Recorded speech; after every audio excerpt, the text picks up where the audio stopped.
this is John for MTG Nexus coming at you with some more Lurrus Jund in Modern. As a friendly reminder, if you like lightning bolt based content in Modern, please consider subscribing to the channel, as we aim to be the most informative channel for Modern on YouTube, with a little bit of Pioneer and Legacy sprinkled in. So, we're back to working on Lurrus Jund. This is still kind of based off of Danny Bambino's list. I made some adjustments from the last league based on my own feelings of the deck, etc. The biggest thing I made was trying to clean up the land base a little bit, lowering the curve a little bit more, and adjusting the sideboard. Main thing is that the Baron Moor was really awkward in the deck, and with only running 22 lands as opposed to traditional Jund running 24, 25, I'm not sure that you can afford to have any of your decks or any of your lands in your opening hand coming into play tapped. So that end, I had a second Nurturing Repeat land. It is a little bit painful on the mana base to have that as one of your lands in the main game, but I think having the ability to curve out with this particular version of Jund is very important. I think Jund's in a really awkward place where it has to choose a direction to go in. You can either try and continue the arms race with decks like Eldrazi Tron, Bant Snow, Sultai Snow, Reclamation, etc. Or I think it has to embrace the aggressive role a little bit more, be a little bit more proactive in what it's trying to do, rather than trying to necessarily bleed the opponent of resources. To that end, at least with the Lurrus build, I'm taking a little bit more of an aggressive stance. I had 2 Hex Drinkers in the spot that was previously Kroxa. I think Kroxa is a great card. However, I think in the version where you're running 22 lands and 4 Mishra's Baubles, that's a little bit easier to play and leverage Hex Drinker than it is to do a 2 mana and then 4 mana spell on the curve, especially when you're trying to get the game over and trying to leave stuff in the graveyard for Lurrus as well as Tarmogoyf. I think the deck might have been just going in too many different directions and had too low of a land count to reliably hit a 4th land drop to get Kroxa out of the graveyard in a timely fashion. Beyond that, we left the main deck intact, other than switching out Hex Drinkers for Kroxas and switching out Nurturing Repeat land for the Baron Moor. So I was a huge fan of a lot of what was going on. Still undetermined how good Lurrus was. There wasn't a lot of matchups where Lurrus was relevant one way or the other. Because we played some weird matchups last time. We played against Mill, we played against Team Iraq, we played against Gruul, and what was the 4th matchup? The Jund, Through the Breach, Goroyo's Vengeance, Ilhar, Gristlebrand, Emrakul deck, which had main deck Veils, which really kind of made things a little bit difficult. And they just ripped like a champ in some spots, so I felt like being a little bit more aggressive would be benefit from those based on that limited experience. And then the sideboard, made some adjustments. I cut 1 Engineer Explosives and 1 Pillage.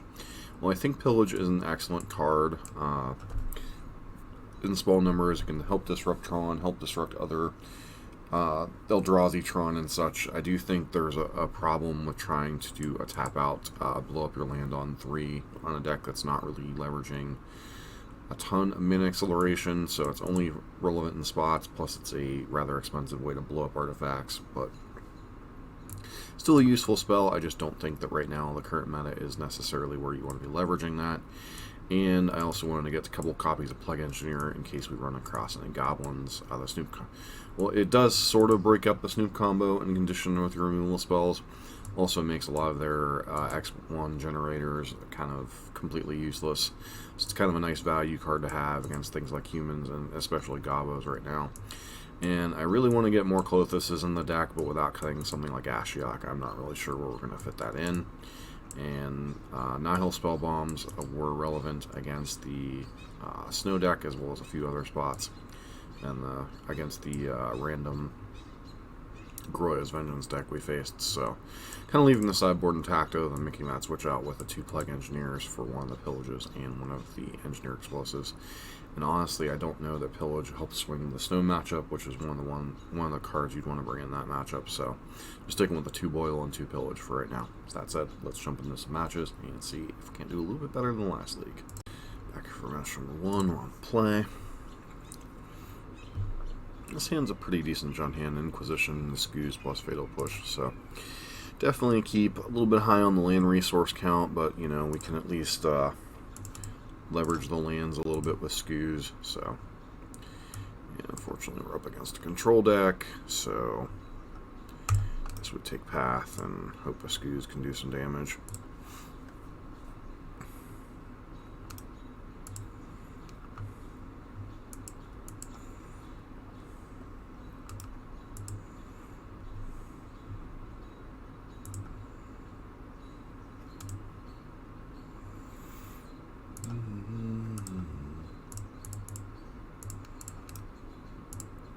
I think this is one of the reasons not to play Jund at this point, if there is a reason, is just the fact that I guess they're up to a land, which is interesting.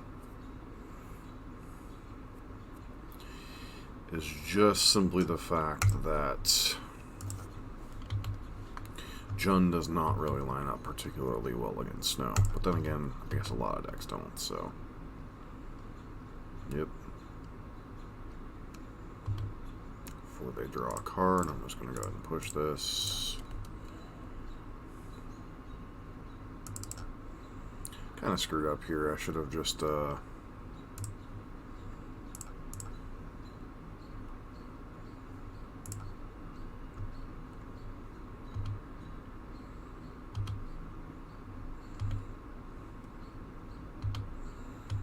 It's going to be able to chase and bounce it, but you know, if that's what they're doing with their Jace, I guess we're fine with that.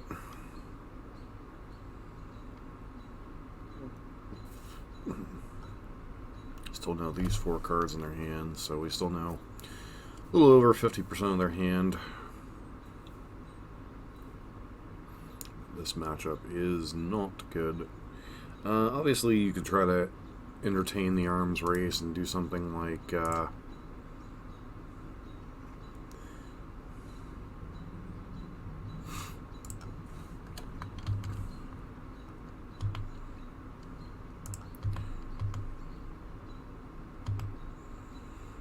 Bloodbraid Elf and such, but I'm not really sure that it's all that good for the format right now. So they just continue to show us lands they don't need to show us.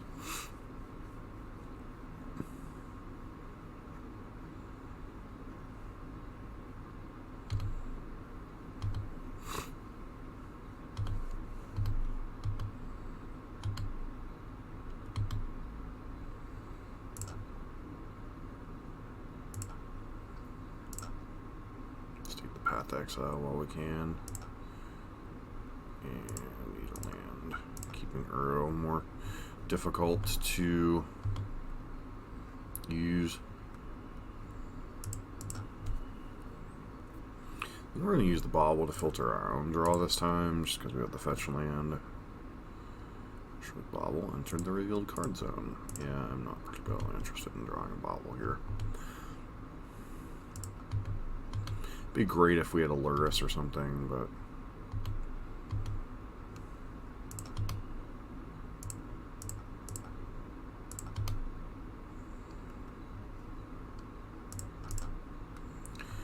fetch any duels we have left. Just get Blood Crypt here. And then we draw a mountain. Okay.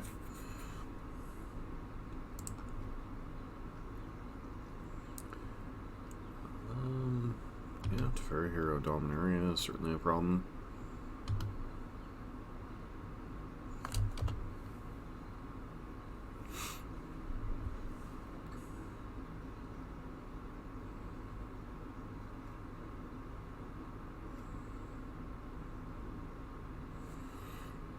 Alright, Lurrus is interesting here.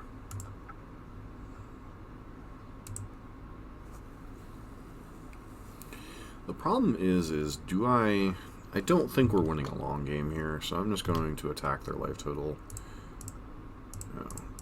it's just not worth attacking their planeswalkers right now. 1, 2, 3, 4, 5. I guess we play out a land here just to avoid getting hit by a mana leak or something. Bobble.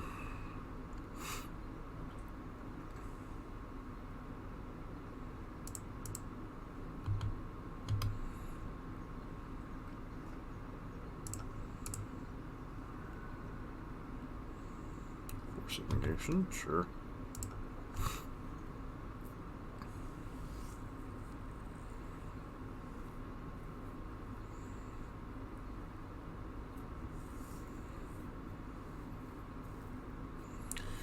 So we're presenting lethal, which is probably about the best we can do the way this game's gone with lands and whatnot. Sure, probably bounce something.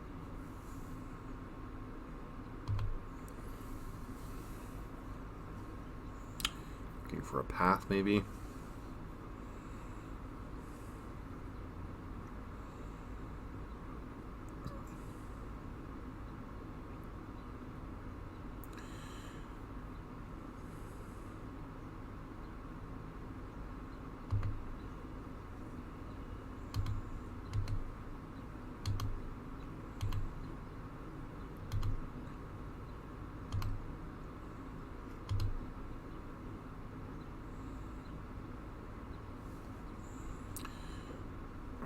Thoughtseize could certainly force some action.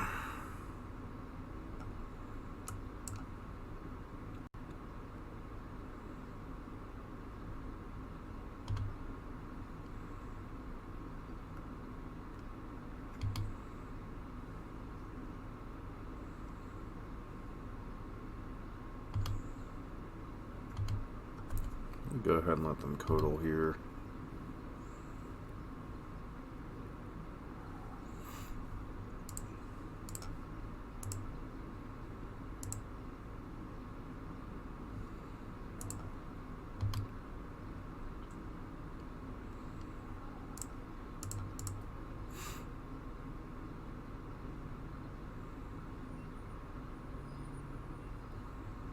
Do you have a second force of negation?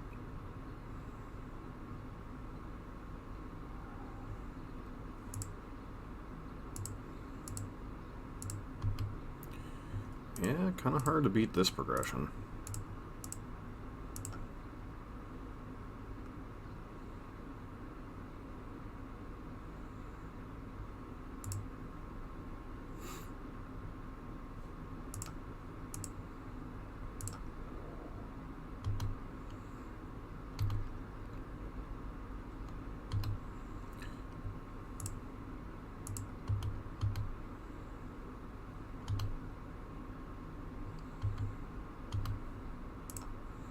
Gonna play this untapped, that way we can chomp something if they try a Snapcaster Mage or whatchamacallit. Now they're basically priced into bouncing the scoos.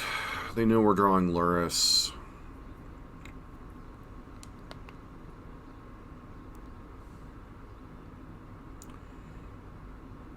Yeah, definitely is.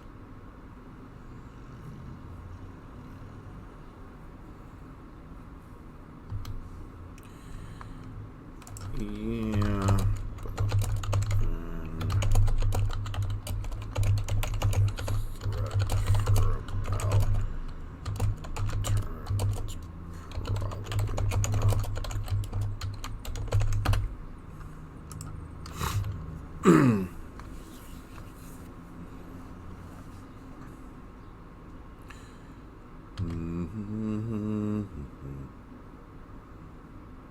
Okay. Probably should have chomped something in response. They know we're drawing Lurrus here, so.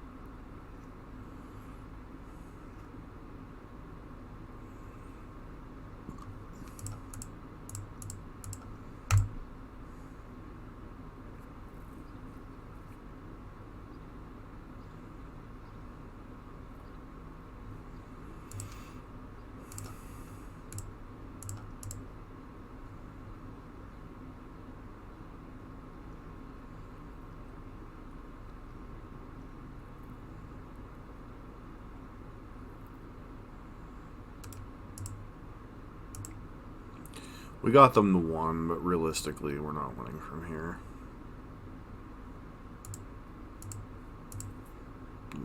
They're confident, excuse.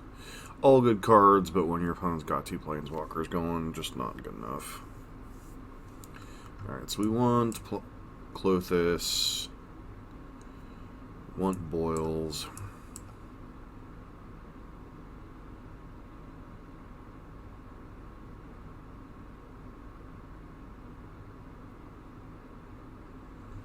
Plague Engineer is like an okay threat against their Coatls. If we wanted to board out all of our pushes, which we might be inclined to do anyway.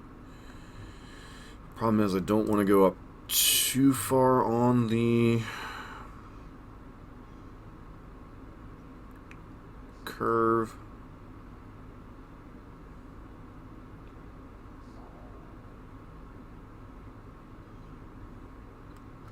Pushes, no. Brutality is kind of eh. Doesn't take their planeswalkers, so which is the cards we mainly care about. Yeah, let's try it like this.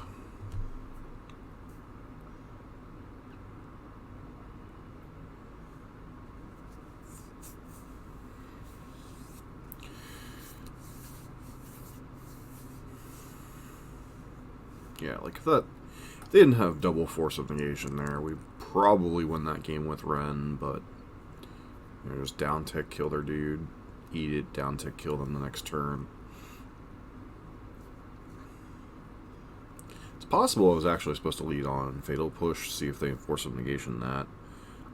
Seemingly unlikely, but because they negation the Thoughtseize, negation the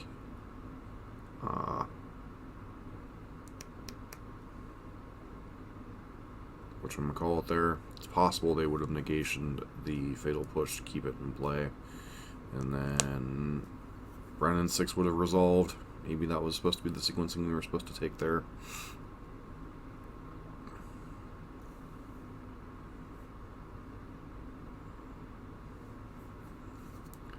Felt like they were really soft creatures that particular game, but unfortunately with only 1 threat. Until we drew that Lurrus, it just wasn't quite good enough.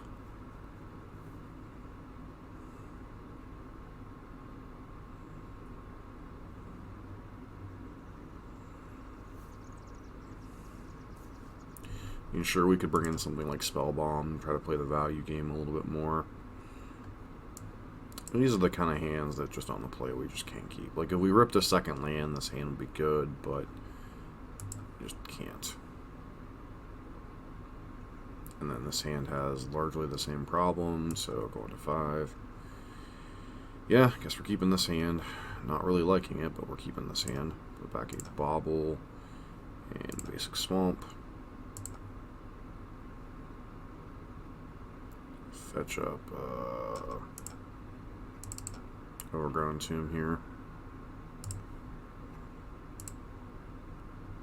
Should have bobbled myself there. That was definitely bad missequencing.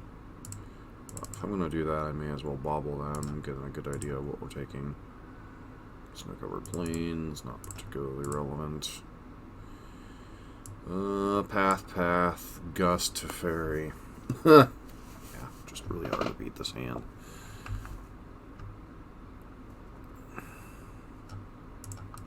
We take Teferi, it's the card that's the hardest to beat. Not that we're being Path Exile or any of that other nonsense anyway, but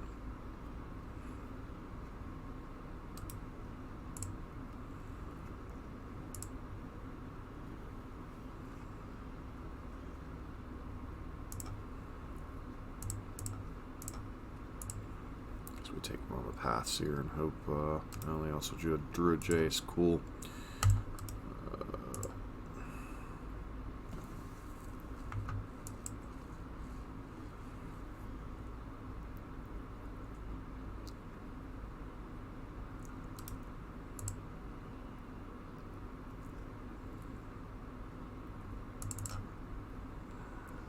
So we need to get a red source here, so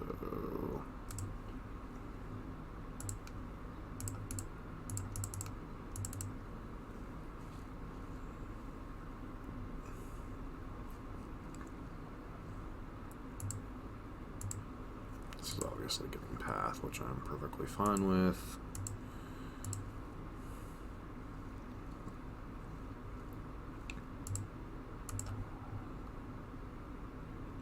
Grab the forest in case we get scoozed here.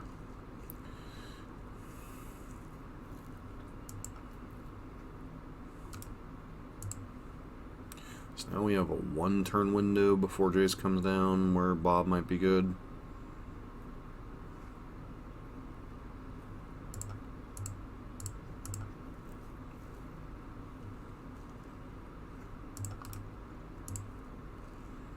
We have trophy for the Jace, which is nice.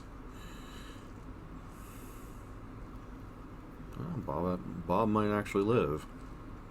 It'd be unfortunate if they bounced him, but...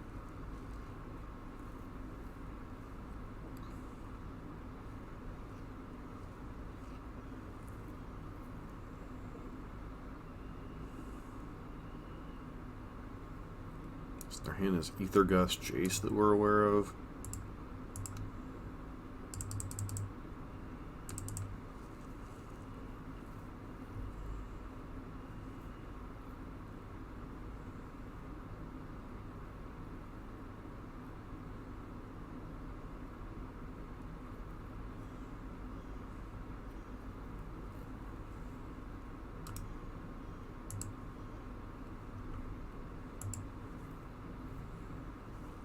Careful to fetch around Boyle. Well, they weren't really fetching around Boyle. That's the cards they've drawn. But...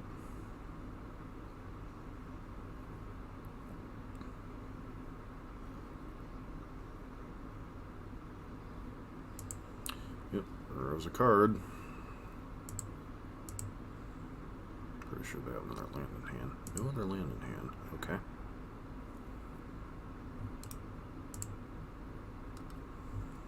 I'm opposed to drawing lands with Bob, so... Taxi. Boyle.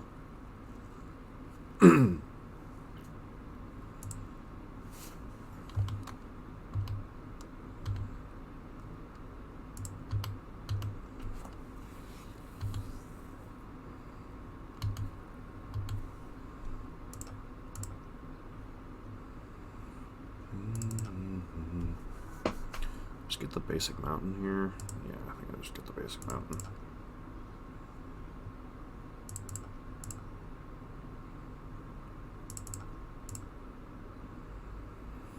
Get out of range of Ether Gust.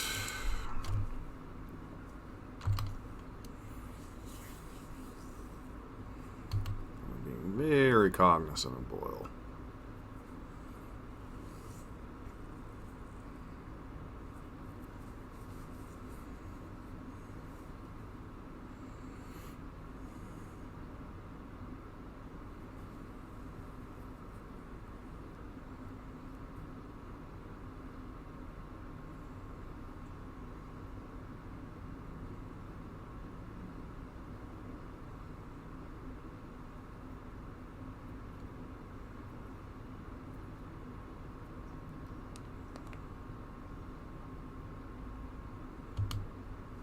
Yep.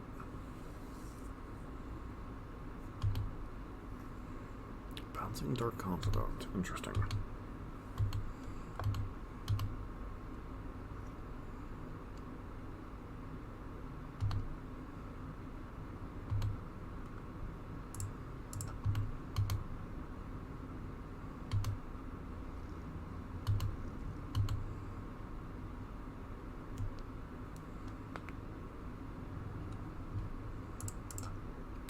Spend the turn cranking it all the way up.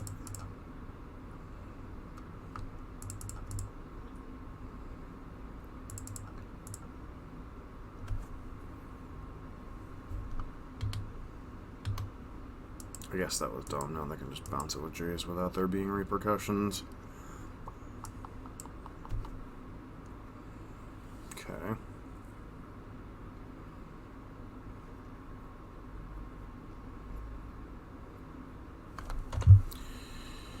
Yep, now I gotta bounce it.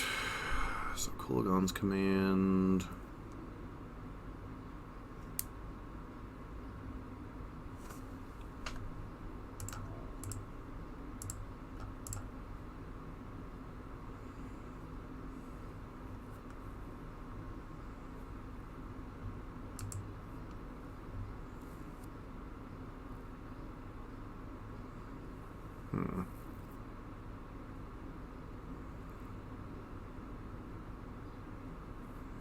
Ether Gust is such an obnoxious card right now.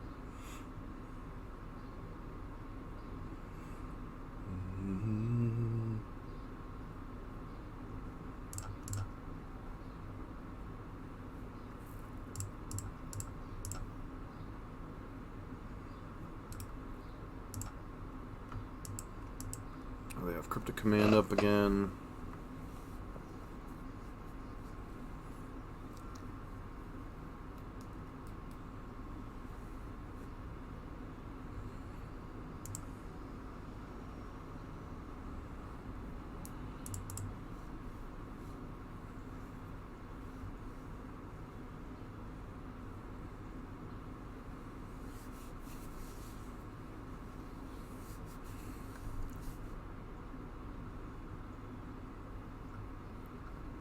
This card is so innocuous, but yet so annoying out of their deck.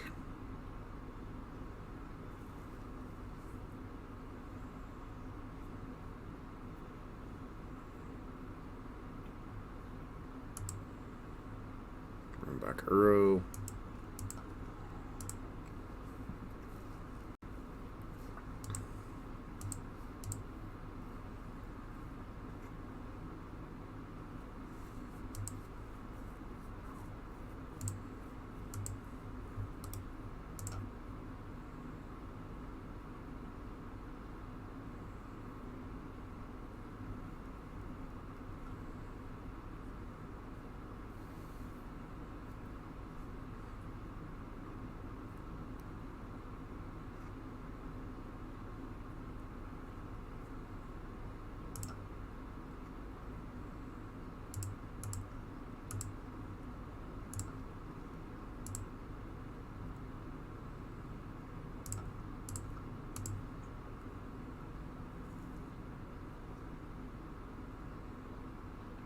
So likely draw the Ether Gust.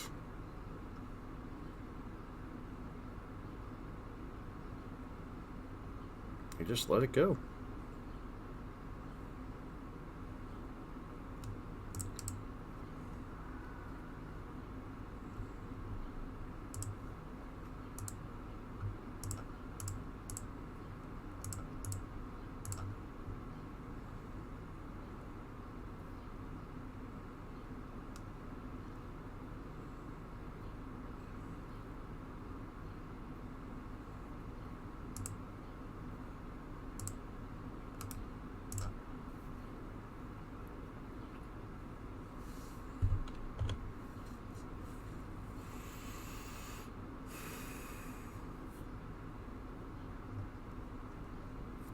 Just gonna lose because of the Uro.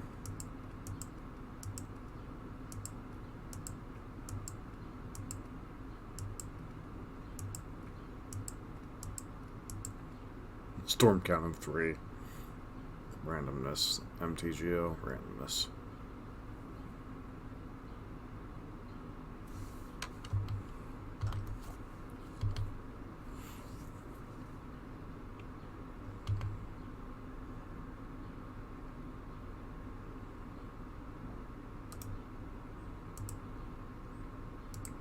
You can chump block, try to trophy it, but that's just like a recipe for disaster. So,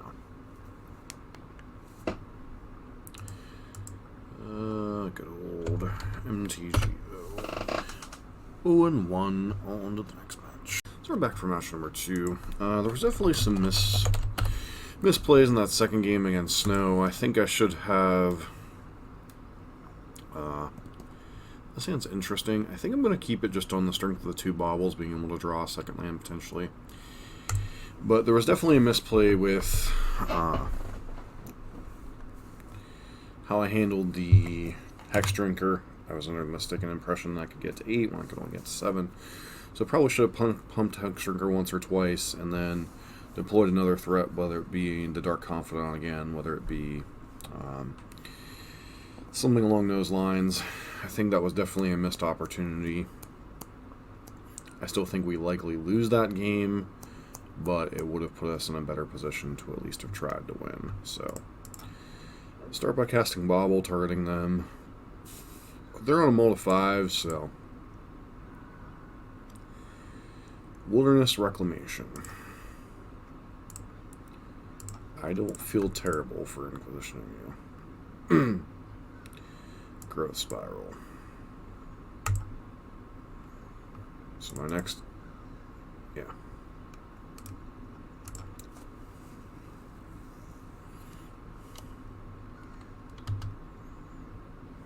Tarmogoyf, sure.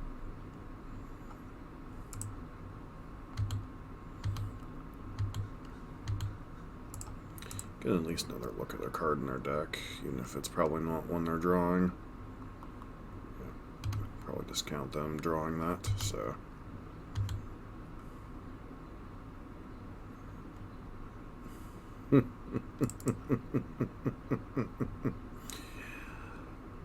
Oh, well. So they took a real mulligan, we took a virtual mulligan because we can't draw lands, so...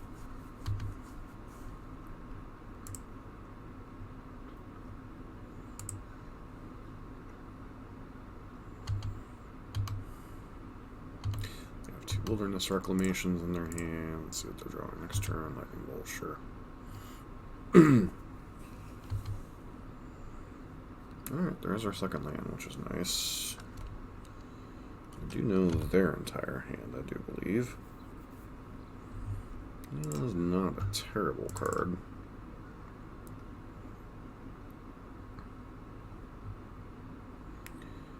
Okay, grab Overgrown Tomb here. This Tarmogoyf resolving.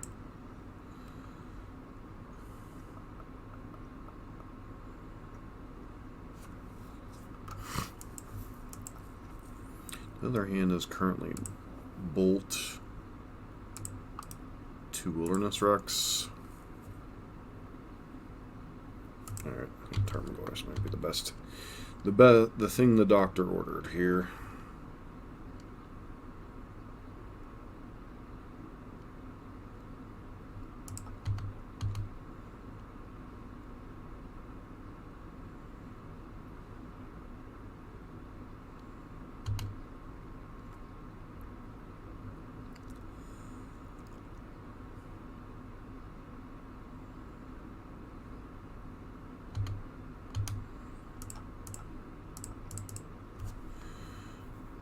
So that would have put him to 5 6s.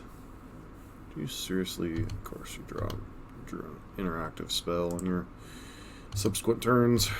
Alright.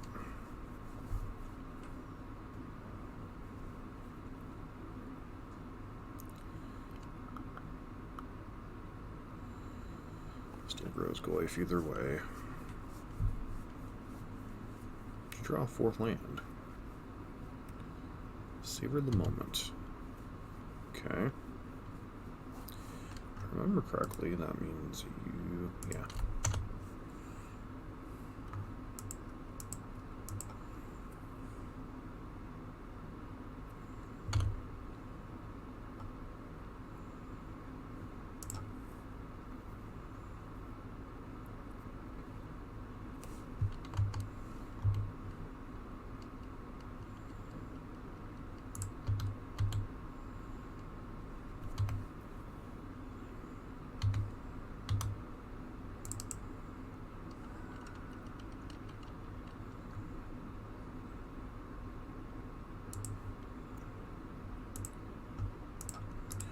So, with whatchamacallit here, I'm just going to get a bobble back.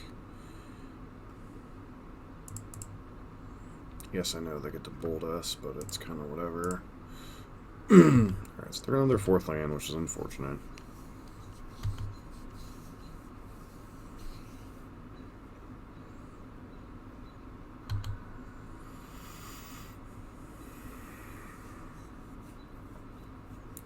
Reclamation number 1.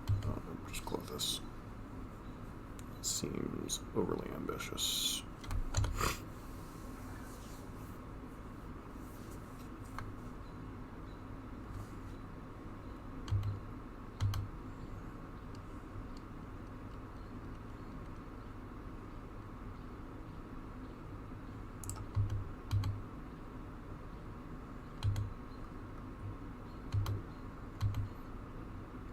It's 2 reclamations, right?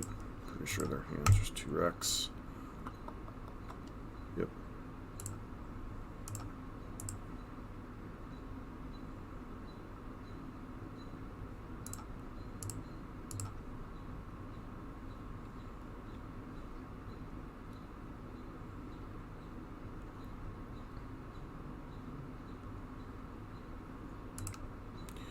Alright, Team Reclamation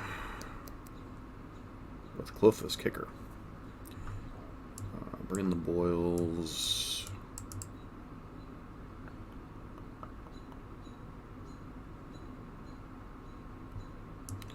You can presume with that pile, savor the moments and whatnot, that they probably have Coatls or Urros. For that reason, leave like 1 fatal push in, maybe. Question is, do I bring like in Spellbomb? Do I bring in Clothis myself? Because they're probably going to hard target our graveyard. Or with whatever version of hard target they have.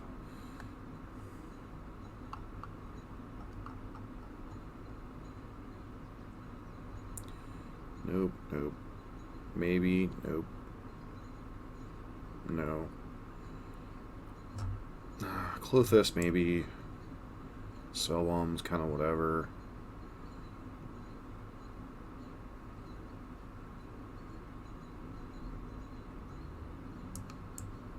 Kind of Lurrus, just because they're probably going to be targeting our graveyard on some axis, and we're bringing in another 3-drop. It's pretty devastating, so just for mana curve considerations. That and Lurrus isn't most effective when your opponent's got bolts to throw around, pretty much. Especially considering bolts aren't particularly good against a lot of our other stuff. So, Thoughtseize into either Inquisition or Renin 6 combined with Trophy for a Wilderness Wreck. Yeah, sign me up.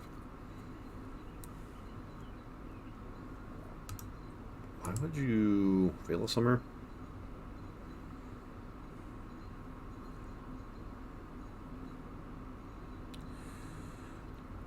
I mean,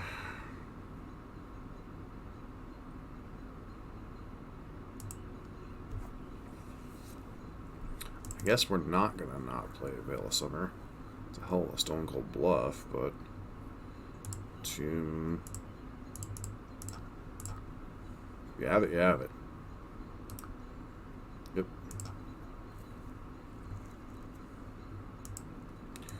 As if these snow decks need any other tools against grindy mid-range decks. So what spell do I want to actually get countered here?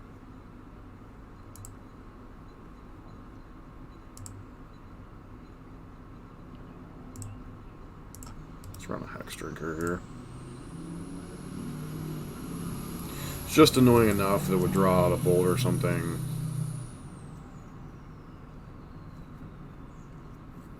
And we can also get it out of the range of bolts, so.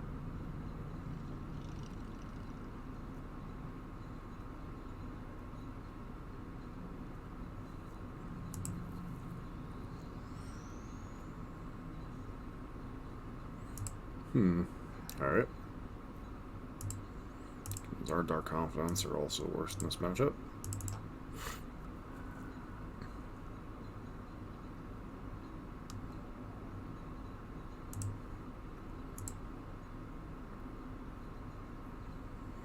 Notably, they did miss a land drop to do that, so just run out Liliana here. Do we run out Liliana?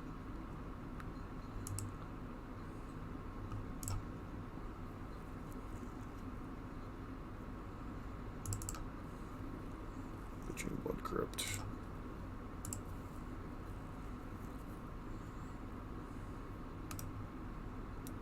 Wait, they just skipped their 3rd land drop, period? That's a bit of a flex, isn't it?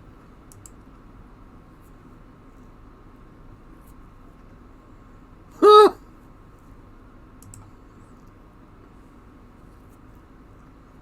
Okay. Clothis, sure.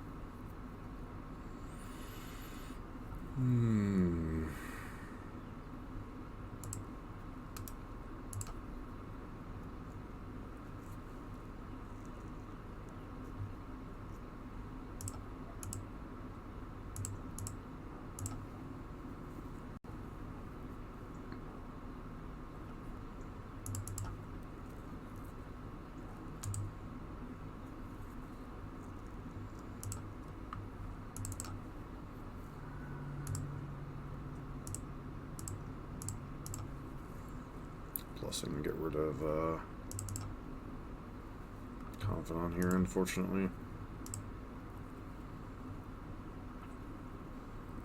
So I can just get rid of Delta.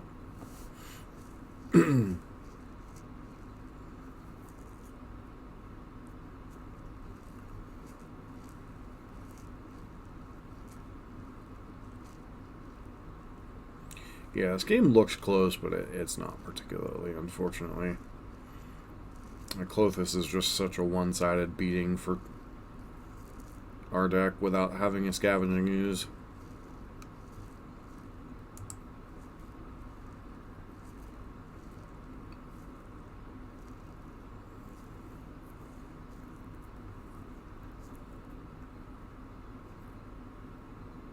Interesting.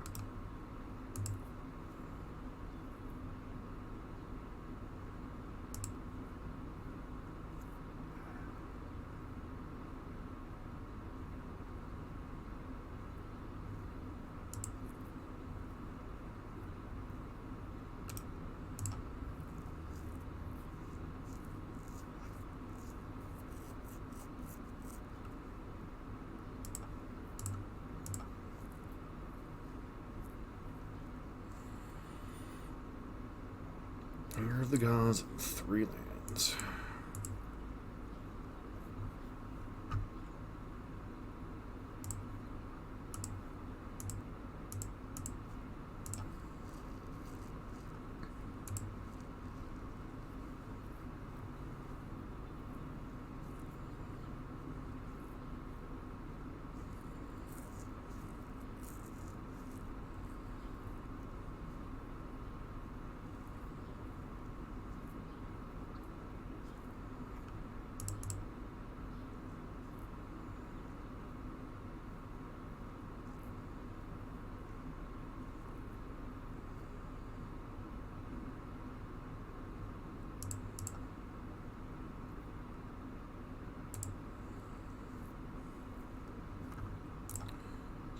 Tapped.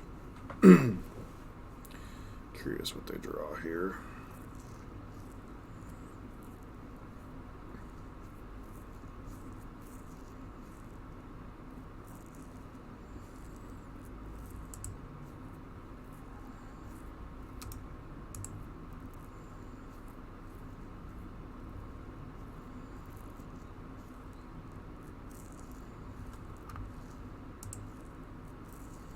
So they almost passed through their entire turn again.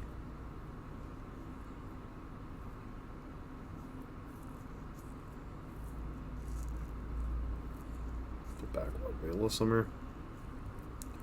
Red Cat Melee.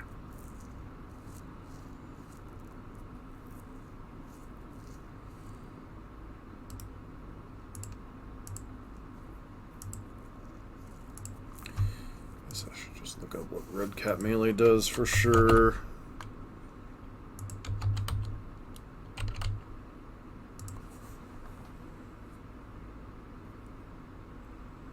Non-red source, sacrifice a land.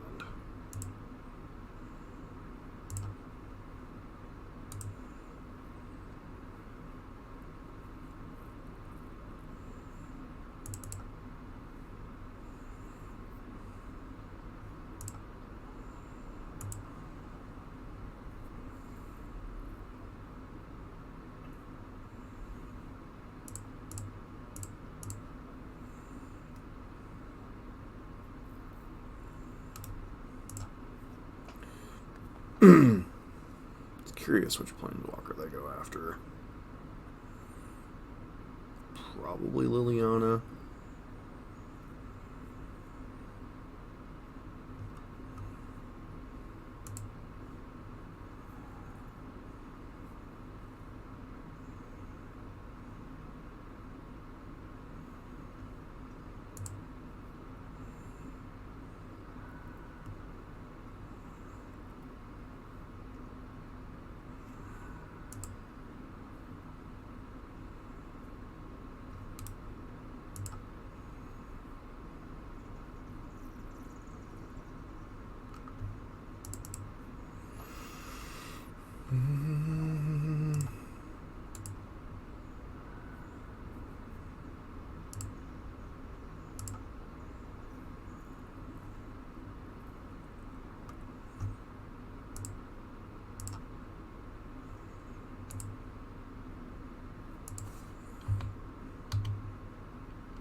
Let's go and what are they going to do? Put Anger of the Gods back on top.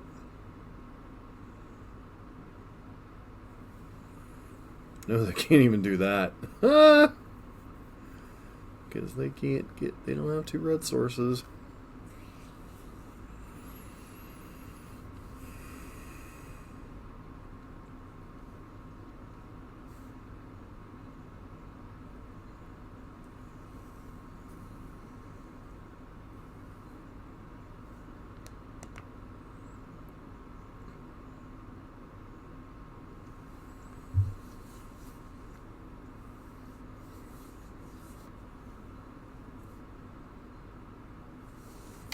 Okay. What do you even red cap melee, though? Because you put us to 5. Okay.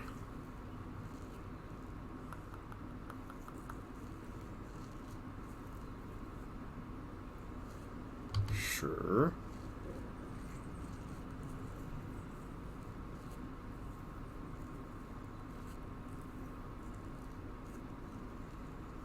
Kill the Lurrus, I'm presuming.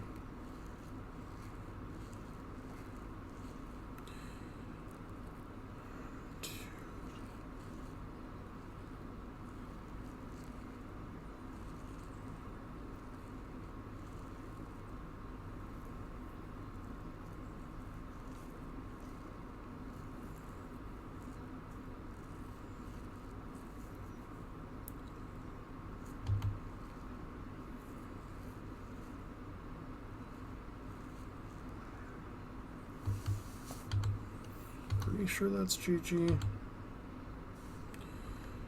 1, 2, 3, 4, 5, 6, 7, 8.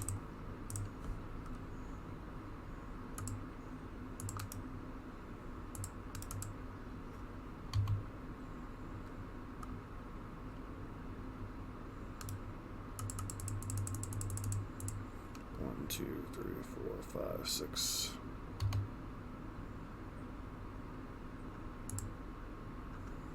Level up only works during your turn. That's kind of dumb. 2, 3, 4, 5, 6, 7.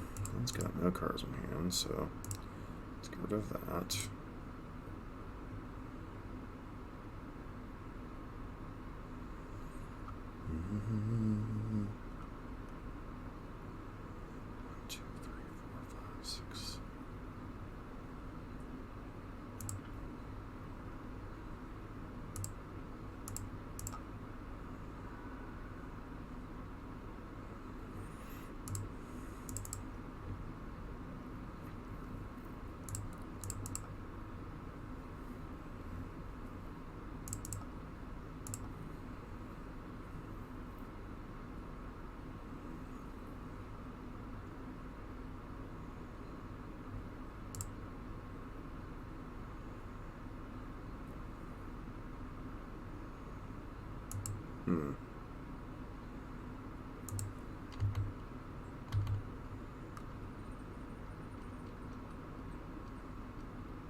This unfortunately does leave them the out of Bolt.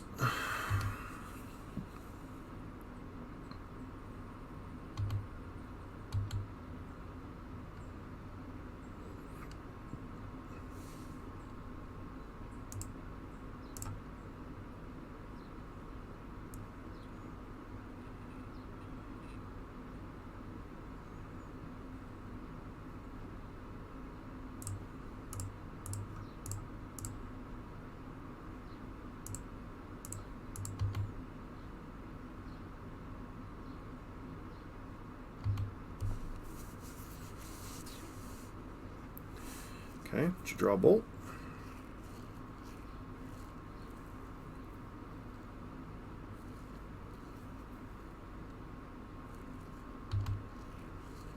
Okay.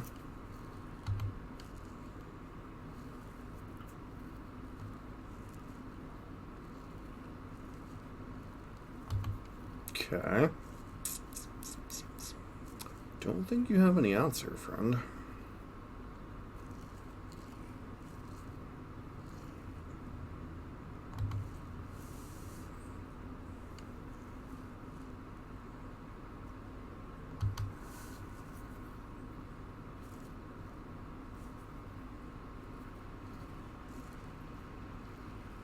Alright, nice.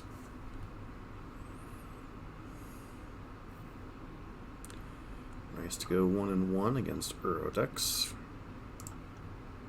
We're back for match number 3. Play again, which is nice.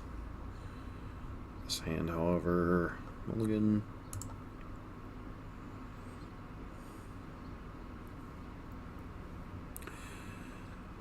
Sure.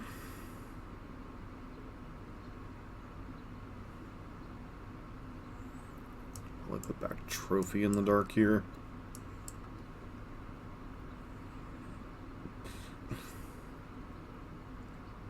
Trophy's not the best early removal spell, plus it doesn't really synergize with Lurrus at all.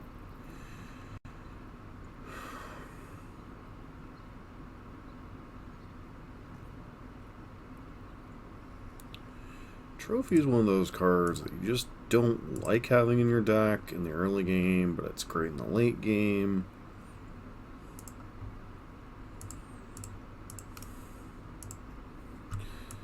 Who knows what our opponent will think we're on here. Okay, looks like a Jund deck. Yep, probably lose Dark Confidant here.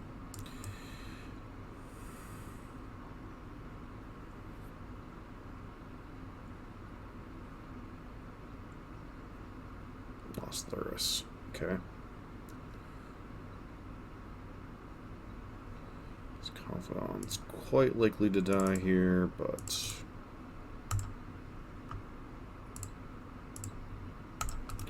gotta run it out anyway, right?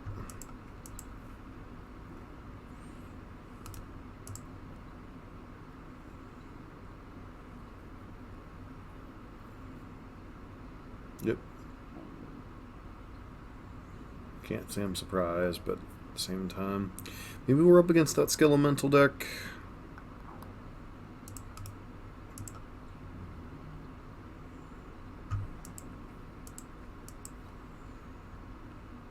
Seal of Fire making Skelemental pretty bad. Saw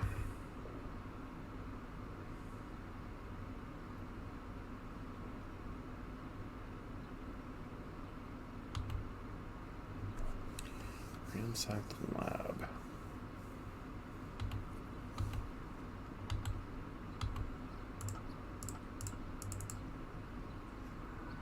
Turtle's not terrible here. Fatal Push likewise is not terrible.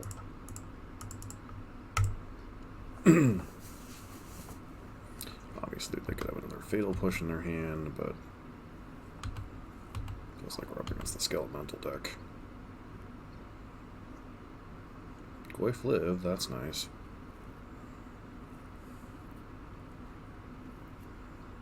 Castle Lockdwayne. It's a longer game, it's definitely not in our favor.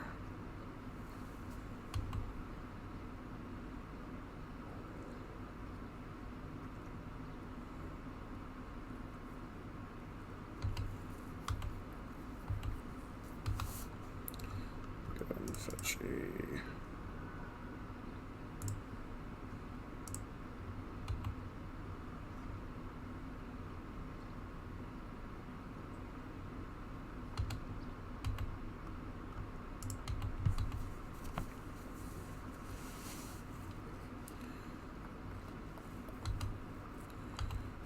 just gonna try the race. Fair enough.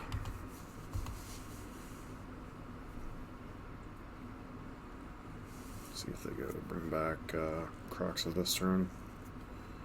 One could only hope that that's their play this turn.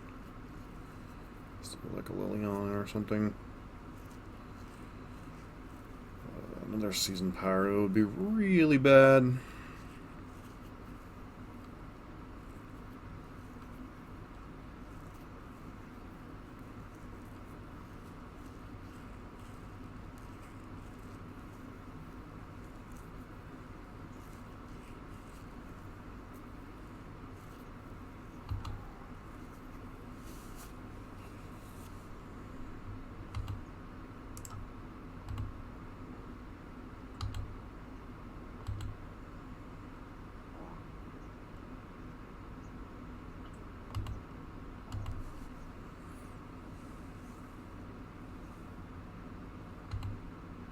Kind of the exchange I wanted you to make.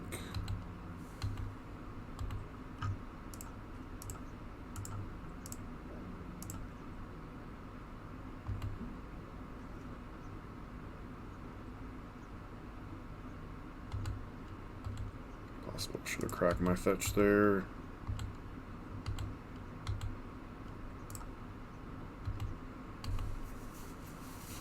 Giving away a little bit of information. And it's certainly possible they could bring Croxa back again this turn. But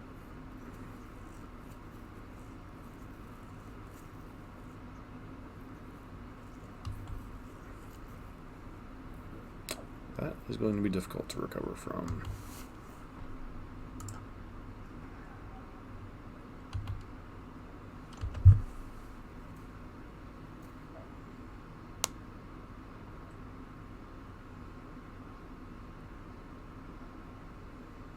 Running 6.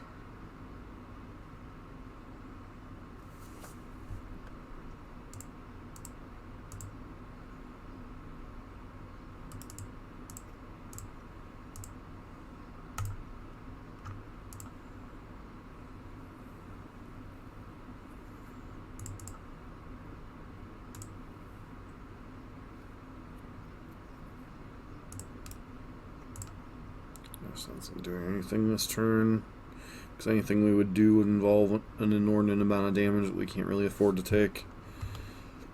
Yep.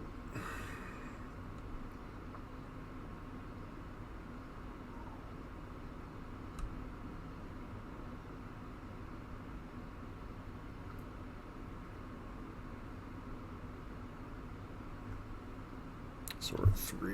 If they escape Crocs, though, we're just dead.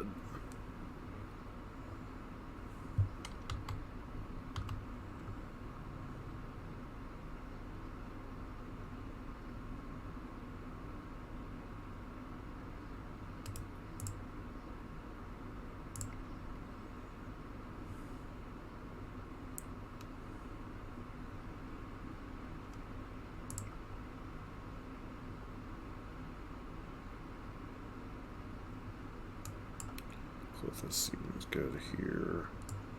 Spell bombs seem reasonable. Could even argue for EE. Plague Engineer seems pretty decent against Seasoned Pyro. Just killing all their elementals. Bob seems bad in a matchup where there's a bunch of bolts flying around.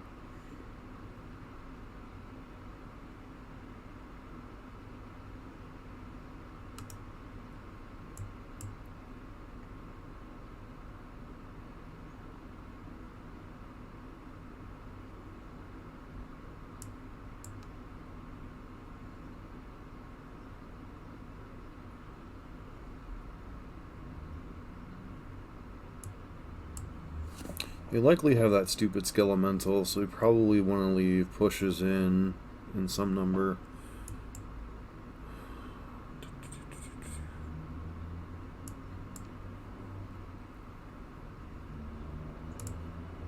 Try it like that.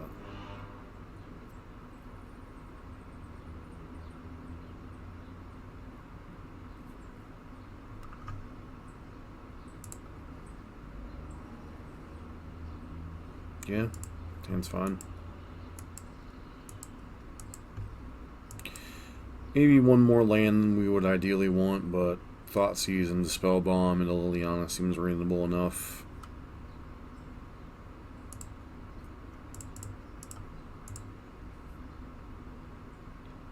Kalitas, Dark Confidant, and Collective Brutality.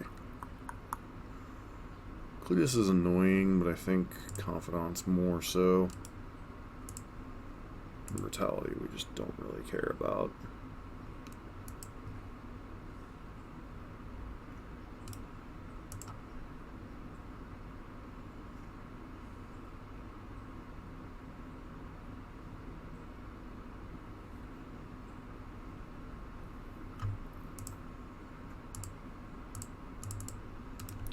Could play out Hex Drinker here, but I think I'm much more interested in just letting them fire off Brutality for absolutely no value.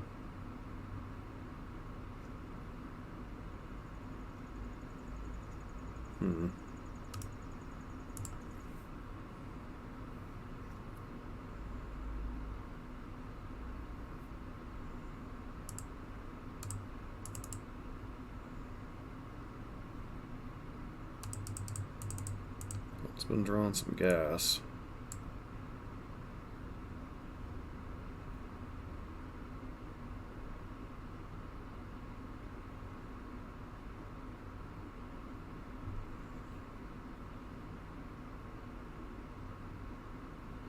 So no matter what we take, they've got a bomb to drop next turn.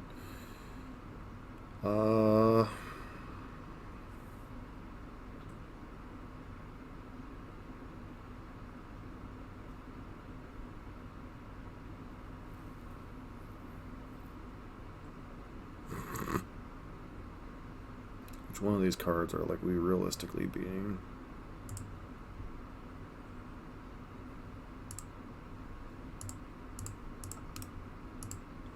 Give them the option to at least Brutality, Hex Drinker, maybe buy us a turn to rip another discard spell.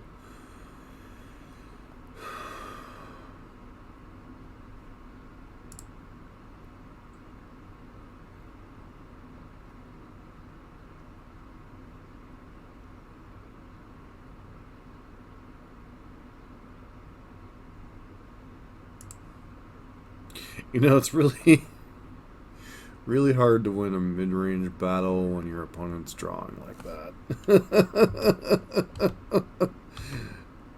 Jiminy.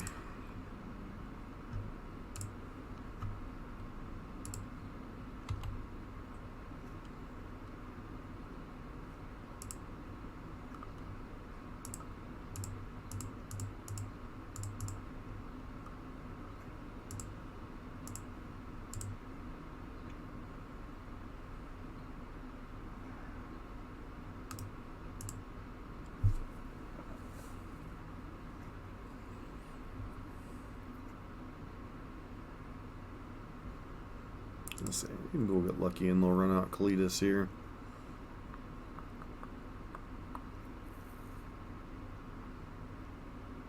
Nice.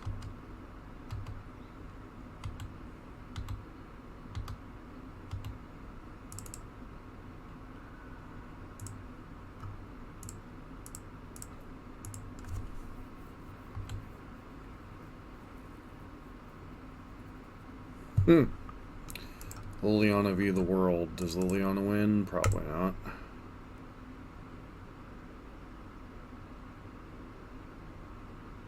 So they still have Spyro in hand and one unknown.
Guess I shouldn't laugh. I only have a limited number of things that actually answer it, so...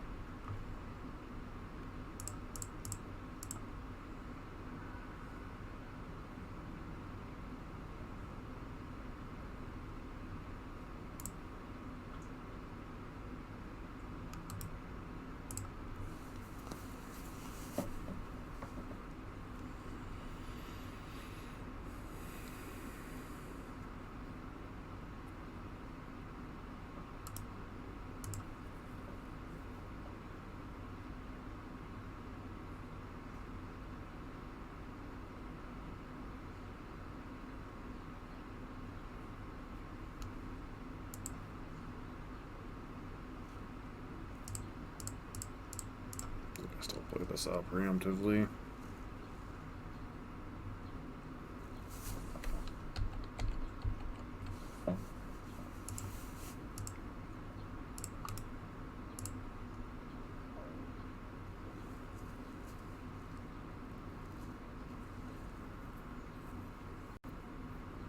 Got a fatal push in hand. Of course you do.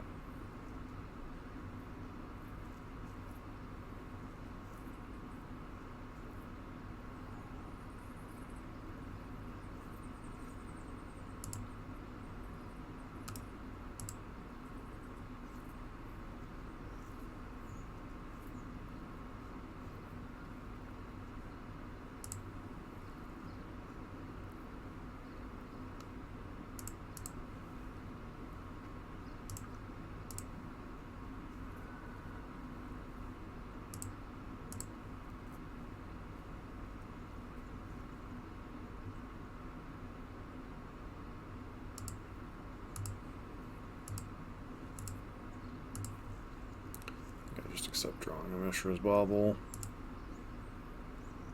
It's like I really don't want it to be a good card in my hand in case they find a way to...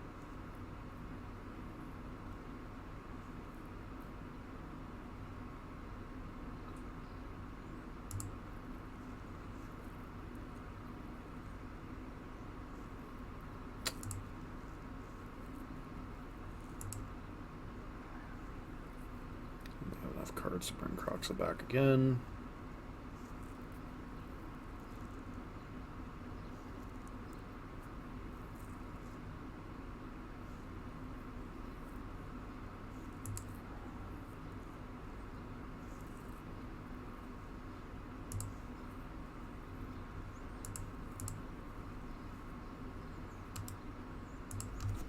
So now I need like draw an answer to Croxa and then draw an answer to the elementals.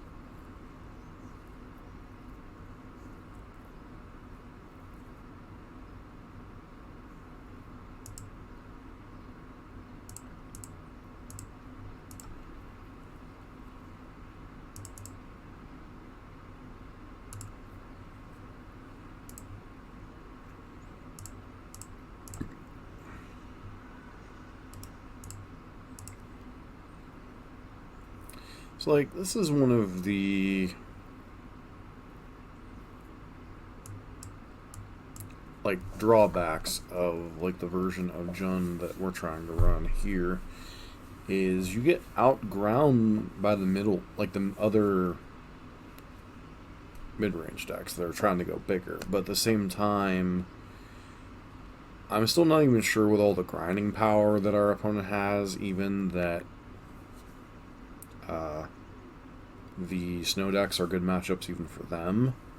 So it's like, by trying to go lower to have better game against snow and some of the other decks, you're more vulnerable to a bigger mid-range deck like this black-red mid-range deck we're playing against, or a little bit more traditional Jund with like Bloodbraid Elves and regular Lilianas and, you know. So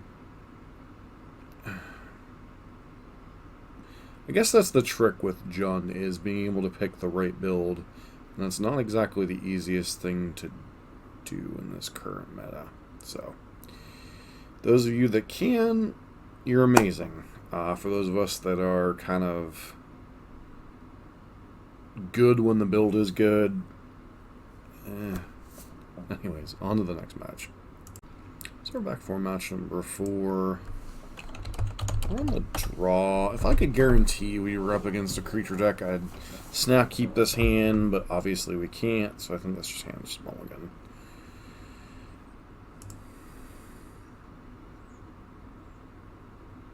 And this hand has the opposite problem. I still think we keep this hand because if we rip a fetch land, we're fine, but not ideal. Not ideal. Tron. Okay. What version of Tron are you?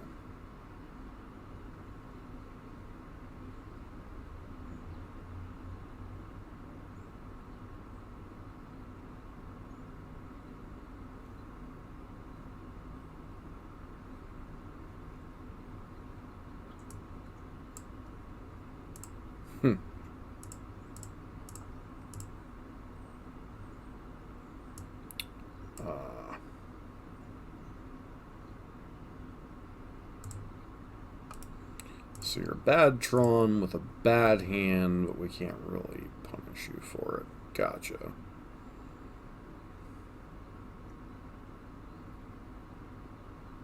Pretty good rip.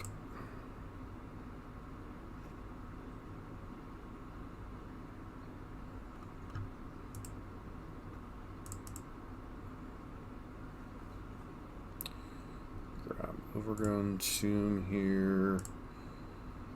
So if our opponent rips Thought Knot Seer, we're in the worst shape overall, but I still think Brendan 6 is the correct play here. That way next turn we can go Thoughtseize plus Tarmogoyf, and we guarantee hit our 3rd land drop.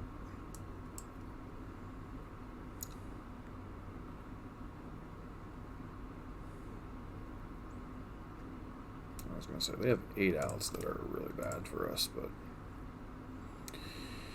fortunately they didn't hit those outs, so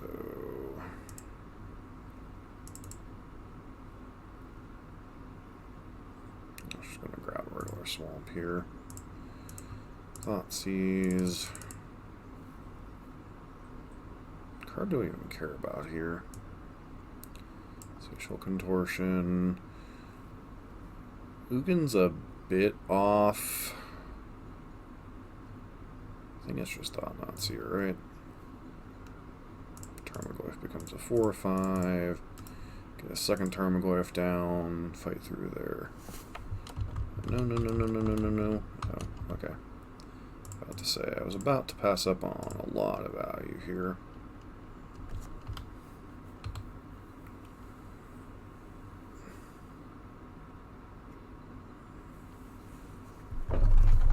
Alright.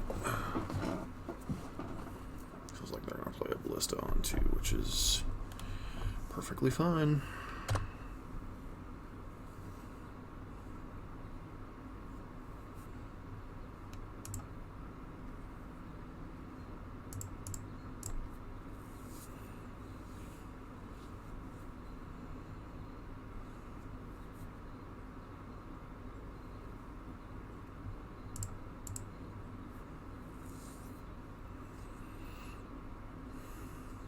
Yeah, running 6 isn't particularly relevant here.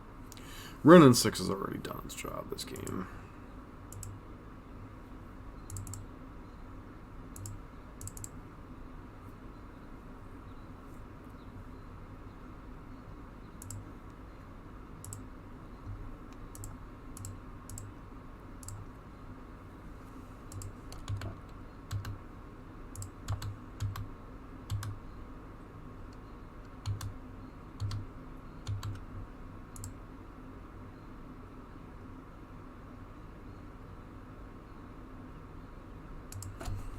So 5/5. Yeah, I don't think that actually changes the clock at all. So good beggar land.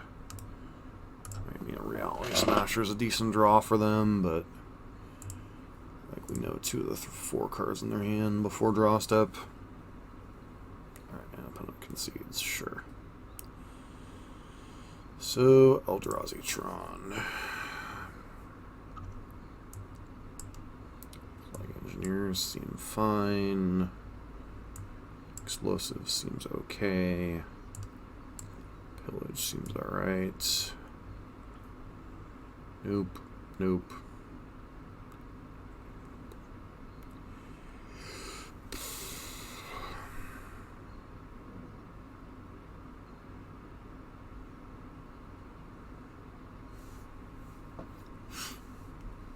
What cards are good in this matchup? What cards are bad?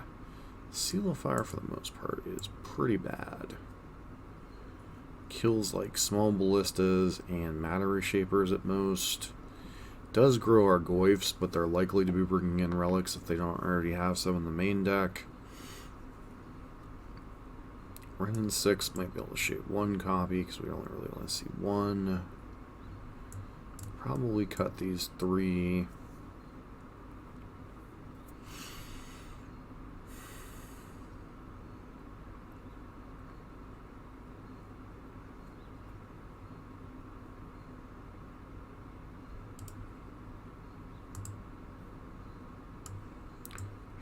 Lurrus.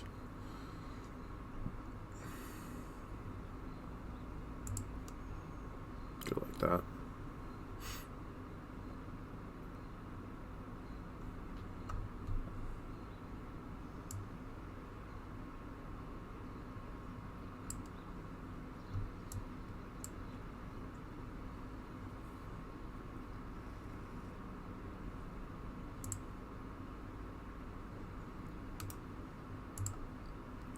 Same isn't super exciting, but it's okay, I guess.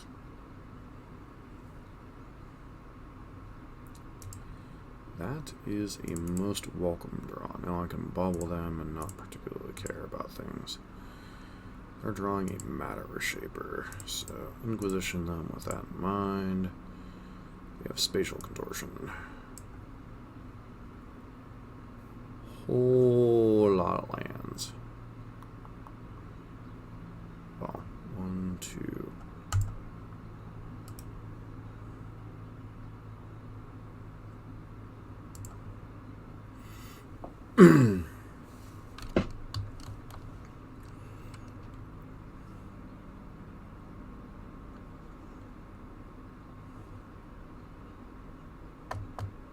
So our hand's very powerful, but very slow.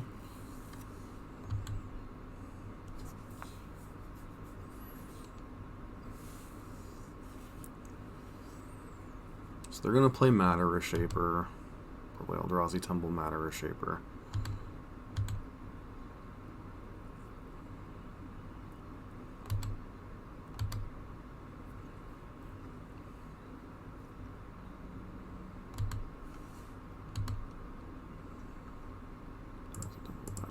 course, these are still the 4 cards in their hand.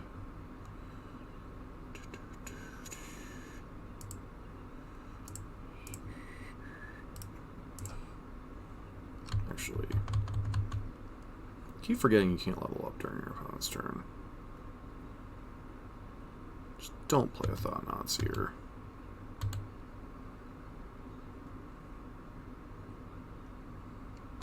Sure, I'm willing to take this hit because I think it's fun. Just don't play anything pre-combat or post-combat. Expedition map's annoying, but kind of whatever.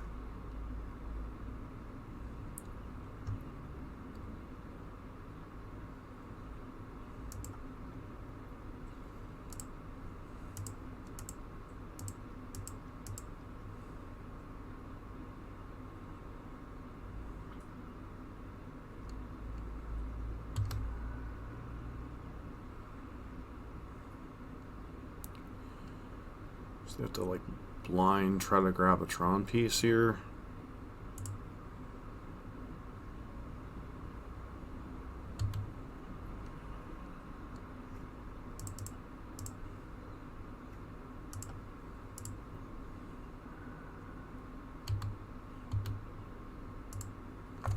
That's rough.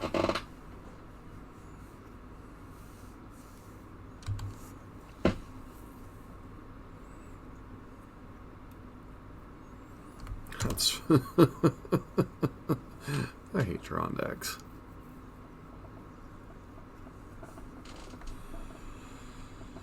Okie dokie.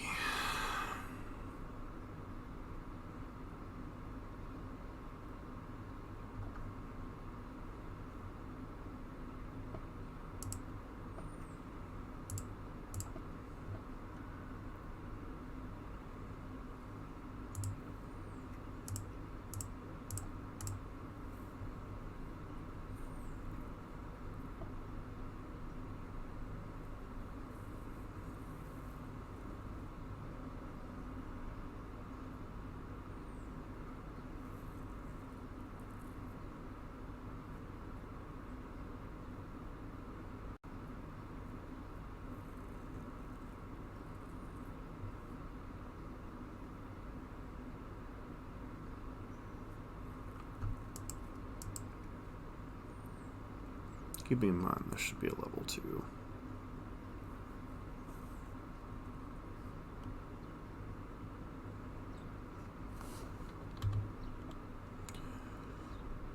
Okay, Relic is annoying, but not particularly relevant this game.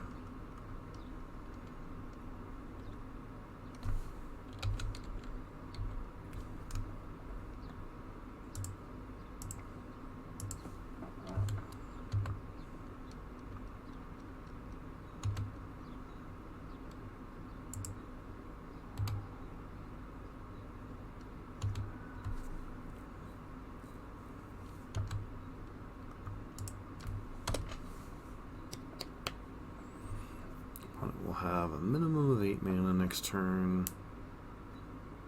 Curious what they play here. Hopefully it's just like Ugin, make a construct.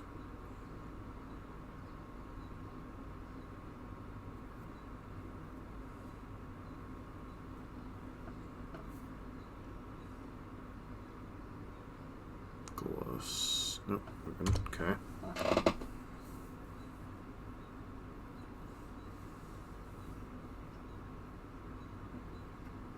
That's so stupid.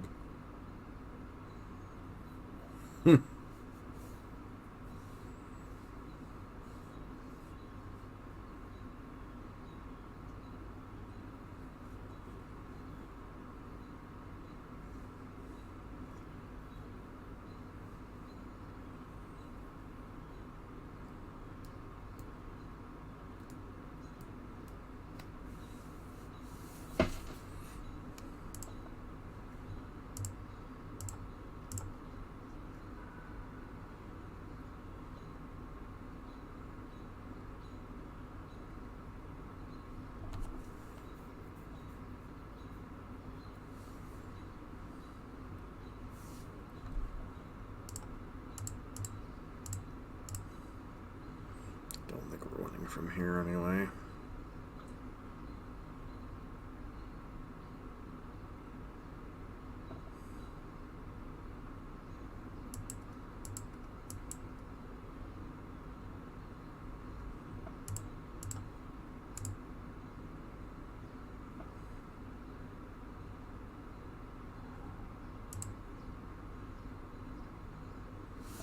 These 12 for ones are just hard to beat. Yeah, whatever, it doesn't matter.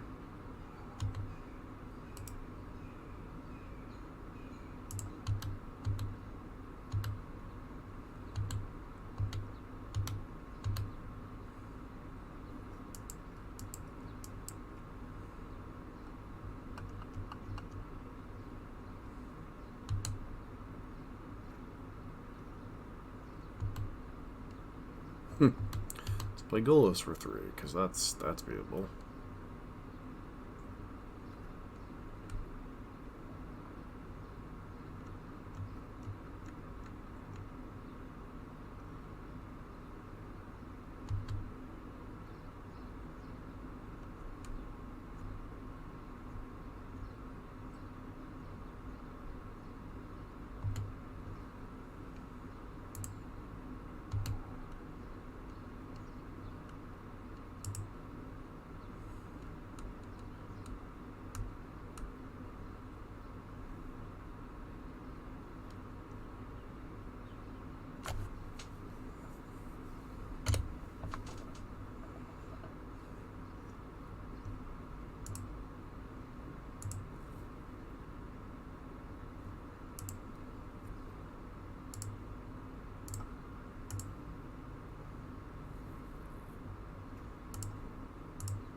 Now we just gotta beat a Golos activation every turn. Seems to bore it.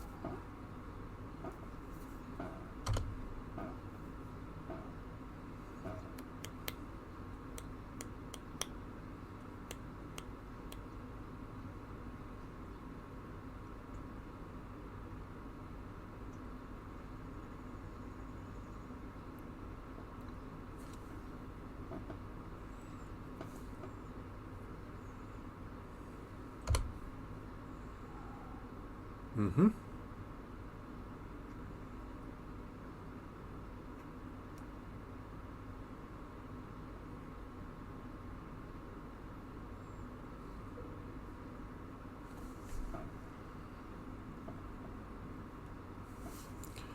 Drowsytron Flex.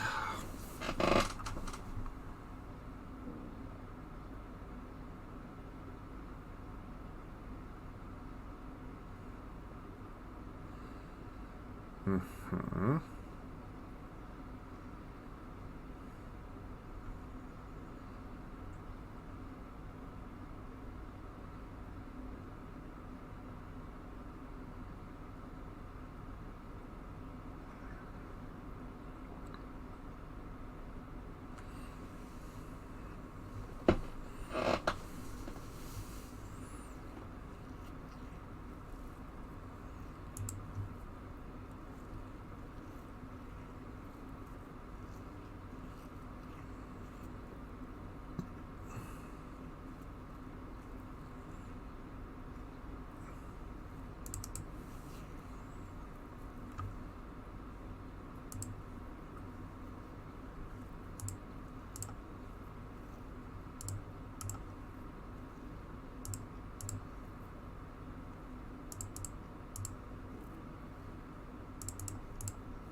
Should have made both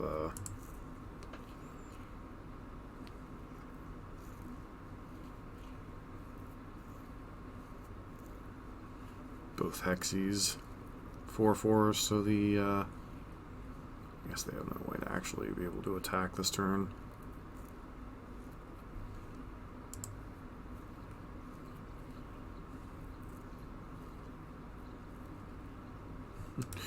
Sure. Okay. Got me.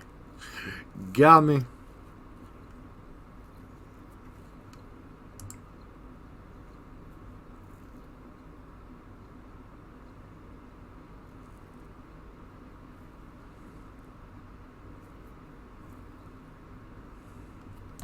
Is it crazy that we would want Clothis in a situation like that? I don't know. Just...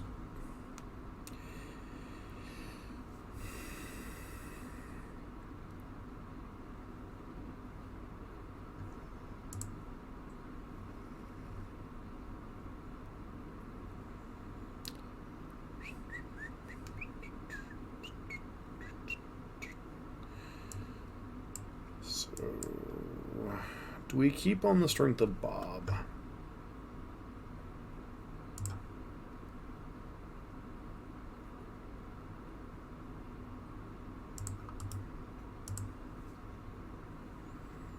Bob dies, obviously our hope dies. Turn 1 map. Gonna have turn 3 Tron, aren't they?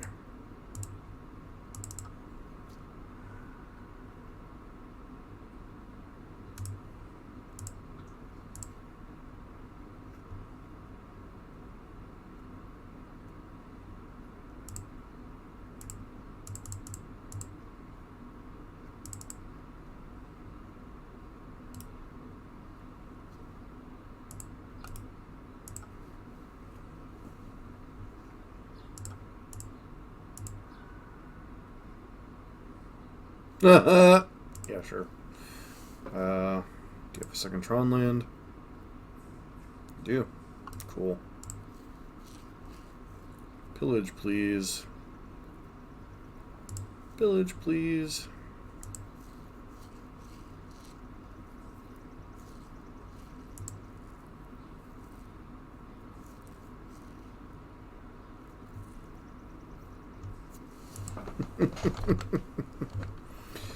Oh, well. What do you do, right?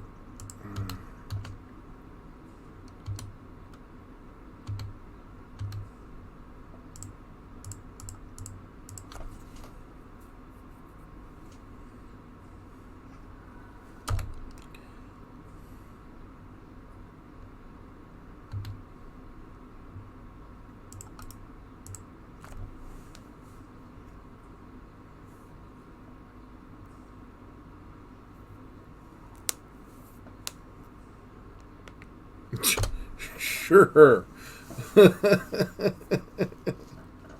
Okay, yeah.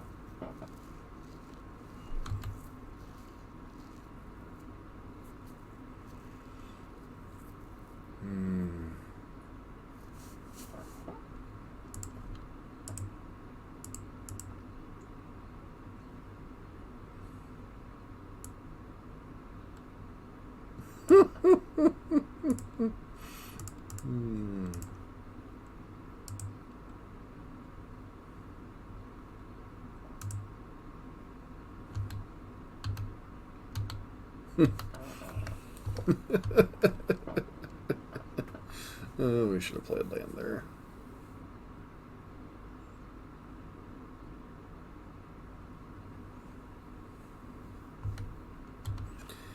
So we just have to beat Wormcoil and Golos. Seems legit, right?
Like, legit, the greed out of these Eldrazi Tron lists is just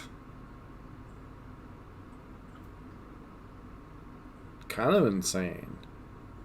Like, I don't know how much of that stuff's in their sideboard. I don't know how much. The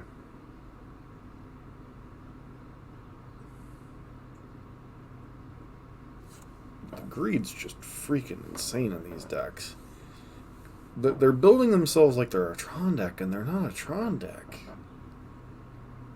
Whatever. Back here for match number 5. Seems fine. Got Inquisition and Glyph and the potential Liliana.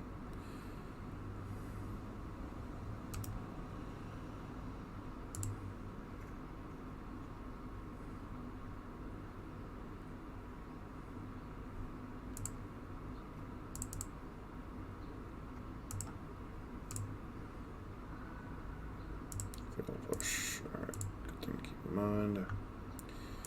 Tarmogoyf, Scavenging it is Liliana.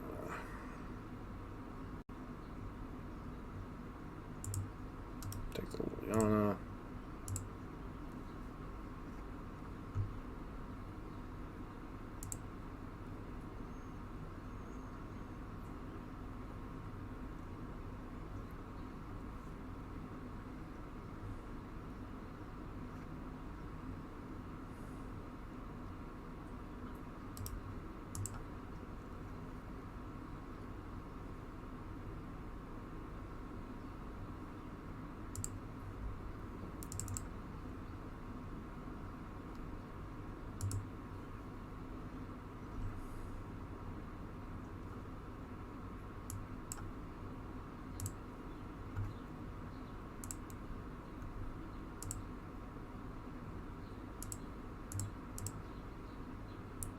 Push the Ooze, Inquisition the Glyph.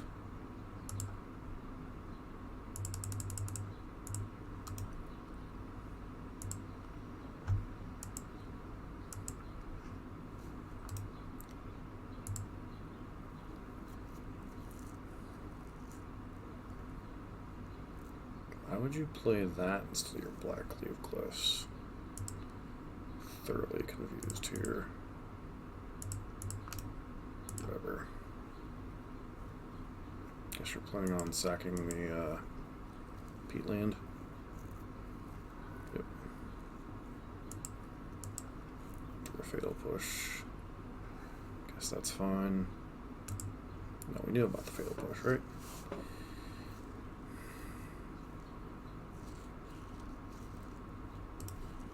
And 6 is a bit unfortunate.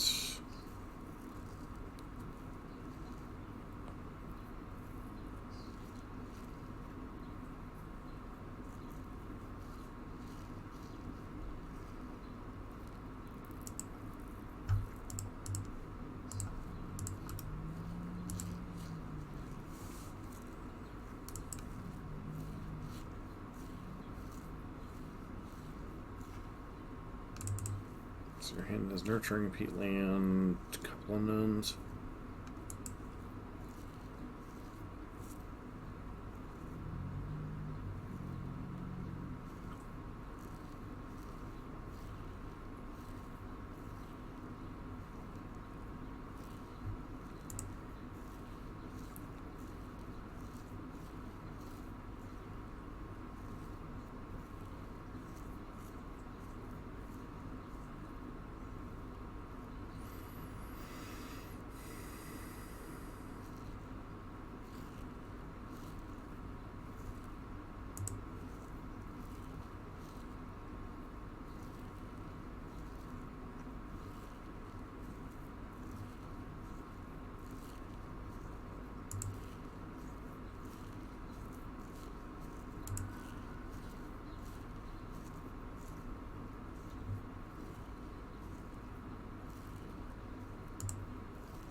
with that. Get the Tarmogoyf back. Kill their run-in 6.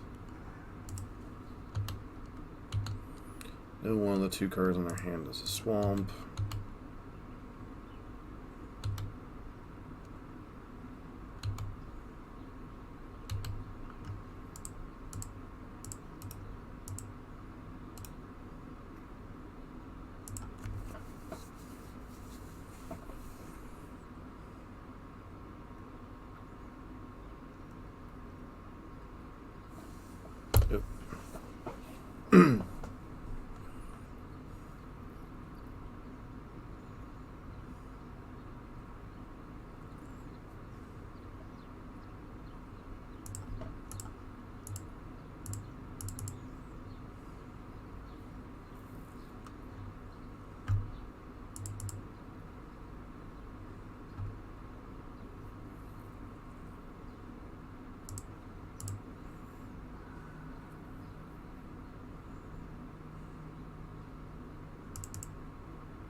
Start leveling that guy up.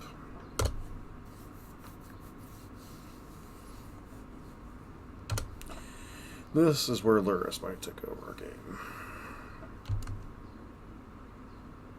Trophy. Trophy's good.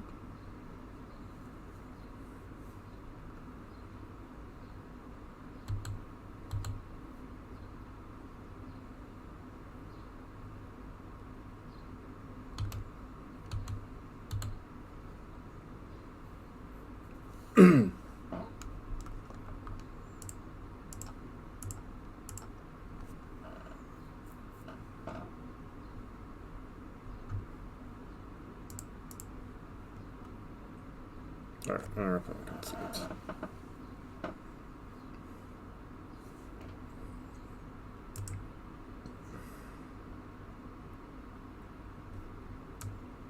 Clothes seems good. E seems good. Awkward, but good.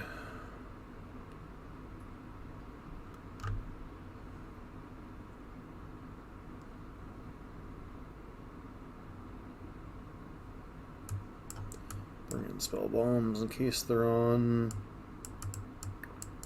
whatchamacallit.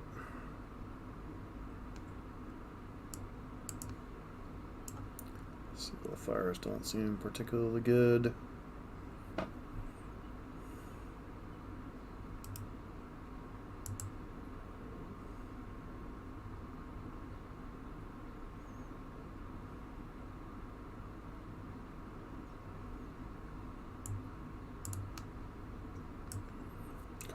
Don't seem good against run-in 6. Brutality, no. Confidence, pretty weak against a lot of their stuff. Plague Engineer, okay. Seal of Fire. Pillage is okay in some spots. I think I like the cards in our deck better, so... The card that beats us in a matchup like this, besides the normal Haymakers, is just stuff like, yeah, this hand's just not good. One-landers are awkward. Another one-lander, sure. Keep, probably put back Trophy and Scoos, I guess.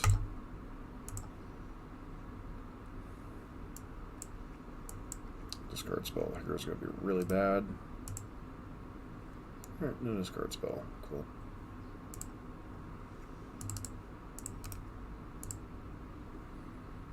Got the bomb. This isn't really for Goyf, this is more for Kroxa. Certainly a card that is difficult for our build to beat, because we don't have our own opposing Kroxa. Interesting to see what they play onto. If they Kroxa us, what are we pitching? Probably probably Fatal Push.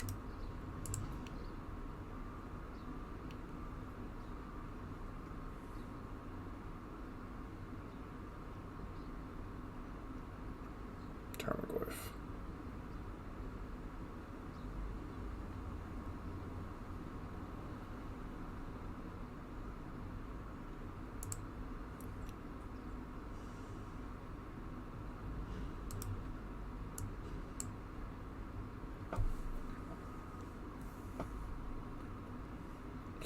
pushing and possibly activating bomb this turn.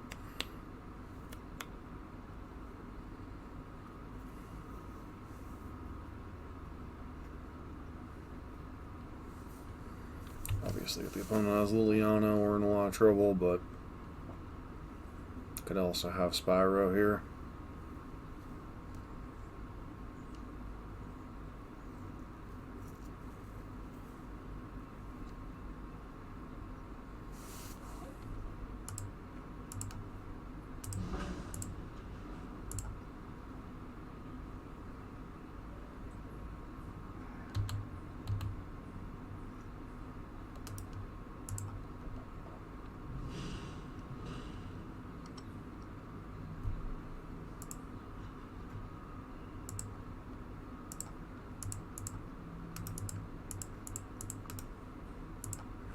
It seems likely our opponent doesn't have Liliana.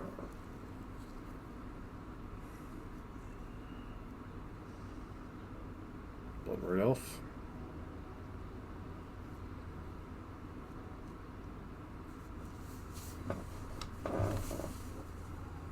Pulse, blow up the Goyf. It's fine.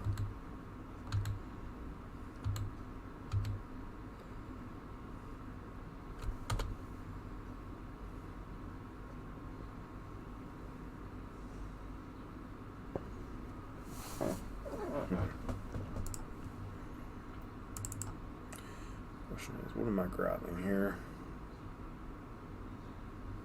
Probably want a red source. Do I just grab basic mountain, or do I take the 2 and like it? I guess I take the 2 and like it.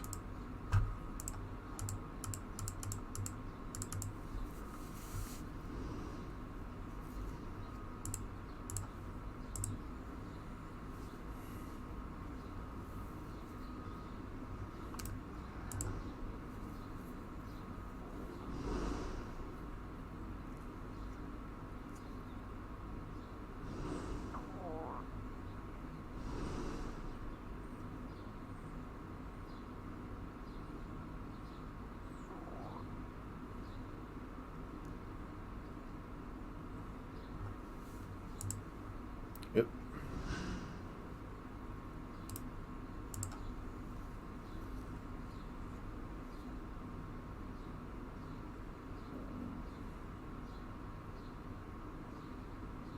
Interesting.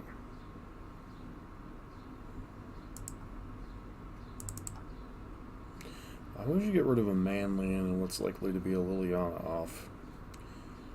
I'm not like. It just seems like that's the wrong card.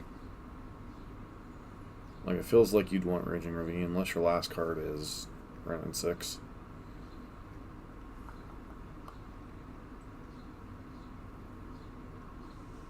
Or Spyro. Yeah, that's a pretty good one.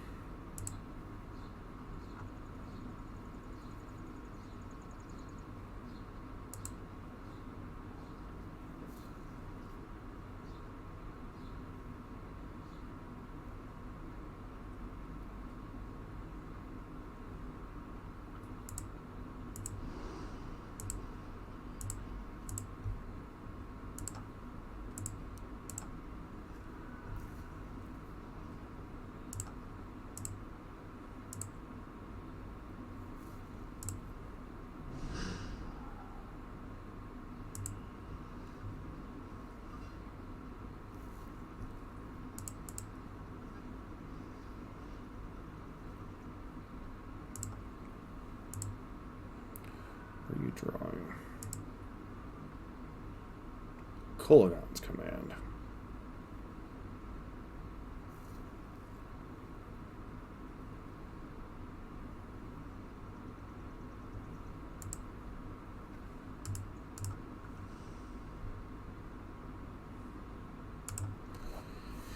Well, we're pretty skewered either way now, so.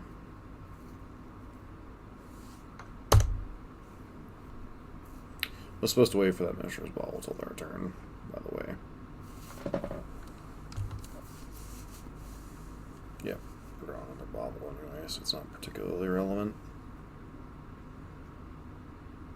So they get to go Kulligan's Command into Spyro.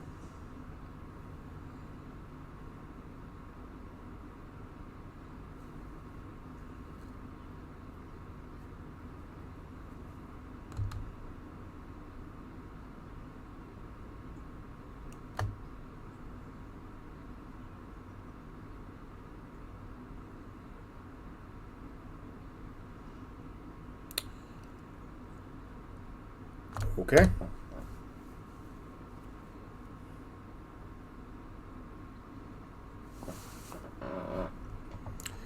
I am dumbfounded, but whatever. Oh, okay, they just get to run back there. I mean, I guess that's good enough given the situation, but why wouldn't you... I guess you don't have enough red mana?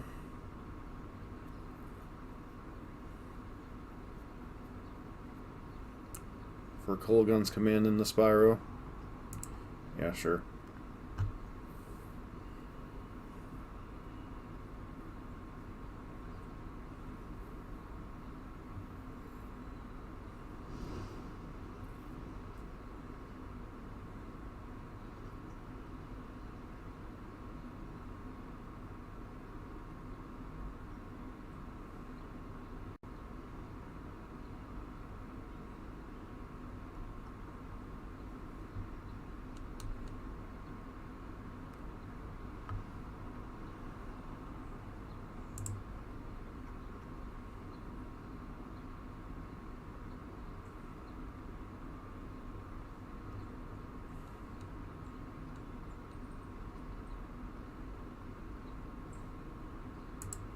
Sure.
So our fetch lands have nothing to get back, so we just kill this.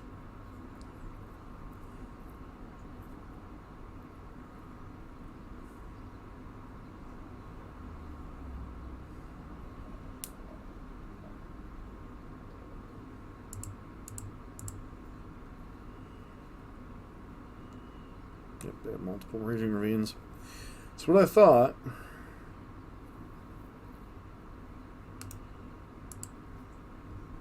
Pillages are definitely coming in for game 2. Sure. Mm-hmm.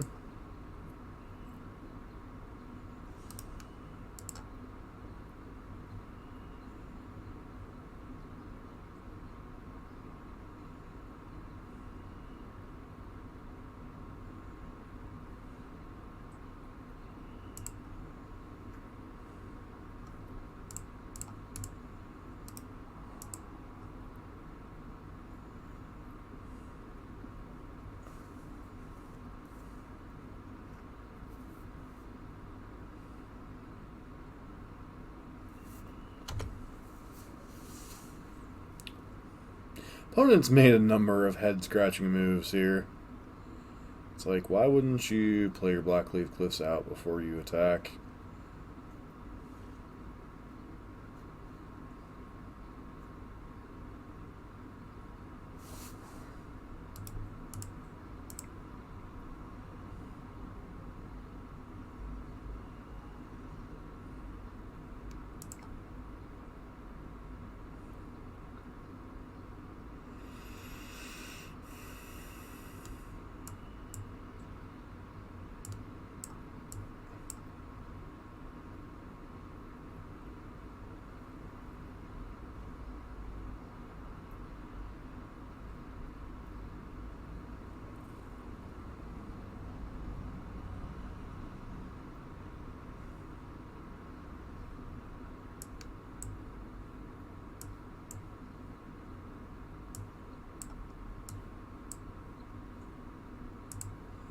Once again, could bring in Plague Engineer. Maybe we're supposed to in the dark against what they have going on.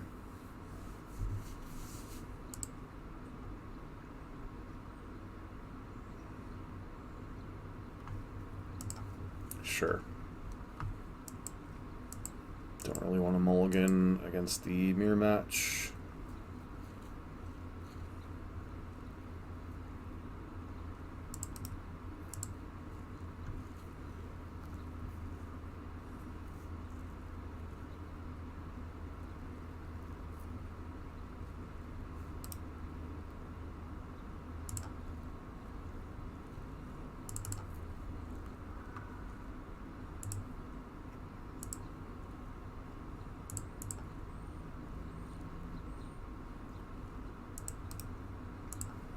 So if they play anything this turn that isn't running 6, we just get to kill their dude.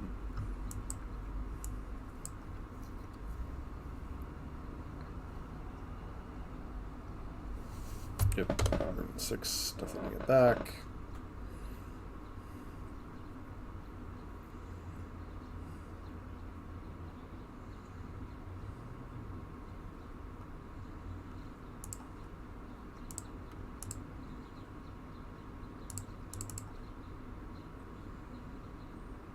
Pitch with that forest here.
Just gonna pitch that Black Leaf Cliffs they just picked back up. Yep.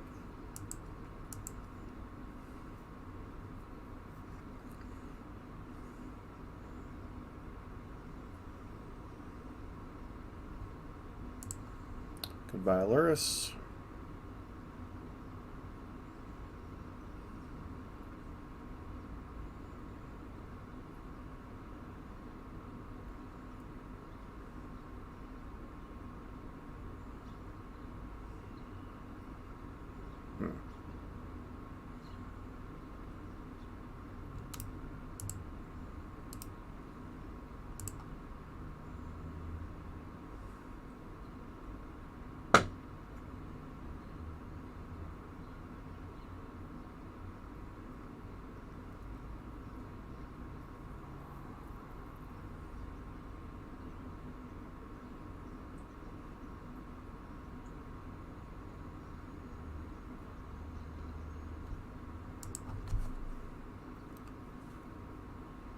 Tarmogoyf.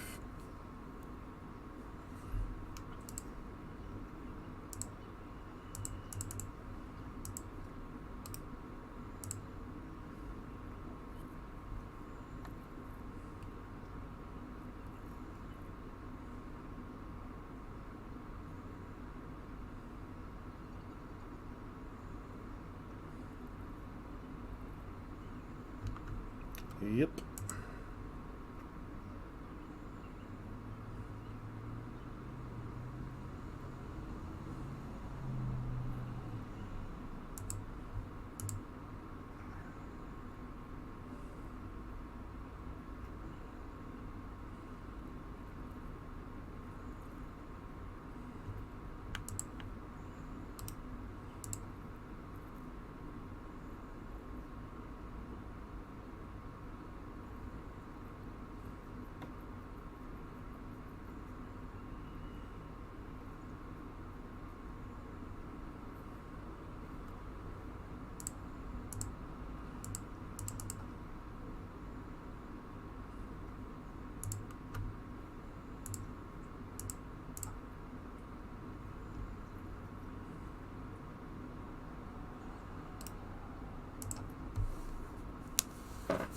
So, if the ultimate Ren, all they have in right now is an Inquisition.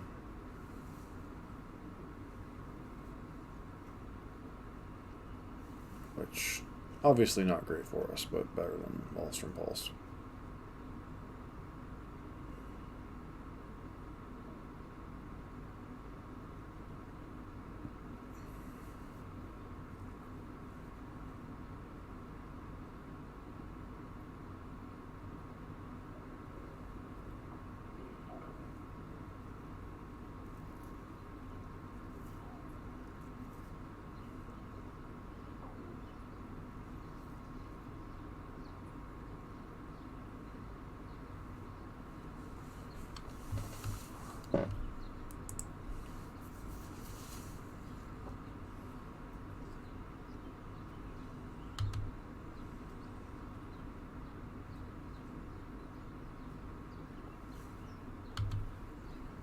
Mm-hmm.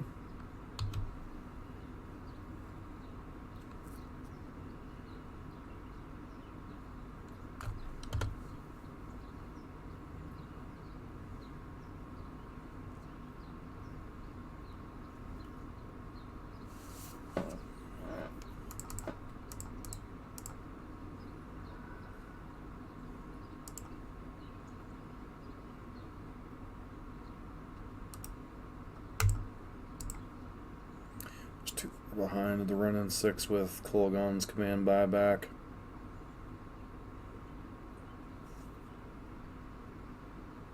It's a very frustrating league. We'll be back in a sec with the wrap up. So I think there's a couple takeaways from this league. And I think it's kind of something that I mentioned a couple of times. So with Jund, you can take it in a couple different directions, right? You can try to go long ball and try to go bomb for bomb with the big decks in the format. E-Tron, mid-range mirrors, snow decks, blue control decks of any kind, with the, Bloodbraid Elf, Liliana, Ren and 6 try to go long game plan. And then you have this kind of small ball Lurrus Hex Drinker plan that we were kind of on. So the thought process behind this version, I think I may have mentioned it in the deck tech, was to try to go under a lot of the nonsense that's going on. Try to get on the board early, kind of leverage our disruption in a more aggressive posture. It's possible that if I want to do that I'm better off just going with Jund Shadow, where the threats are a little bit harder hitting, etc. So that's one direction you can go with the deck. The other direction is you can, like I said, the bigger version where you can try to go blow for blow with the bigger decks in the format. I think this was a good example of what this version of Jund is weak to. Go over the top mid-range, go over the top ramp, go over the top control. And we were a little bit weaker or a little bit better maybe against the other aggressive decks, a little bit better against the combo decks of the format, were a little bit more easier to the ground. At least match number 1, I know there was some gameplay choices I could have made that maybe would have made a difference here or there against Snow. Against the mirror match, our opponent didn't play particularly well in games 2 and game 3, but still won fairly handily just because of the nature of how much further their deck goes over the top than ours. I think Ashiok really hasn't come in a lot of these matchups. I wonder if multiple copies of Klothys might be better. Maybe things like Spyro and stuff. And I really do like Lurrus in a show like this. I just don't think that the meta is really in a place where Lurrus is easily the most leverageable version of Jund right now. I think you're just better with traditional Jund and playing things like Croxa and Seasoned Pyromancer and Bloodbraid Elf and just try to go better top decks, because I just don't think this version top decks quite as well as regular Jund in a longer game. We're more trying to get the game over a little bit quicker, or take advantage of earlier leveraging with like Hex Drinker and such. So hard to say. That's the one thing about mid-range, is you have to have the balance pretty good with what your deck's trying to do, and I just don't. Obviously, the balance wasn't right for this league. So, anywho, this has been John for MTG Nexus.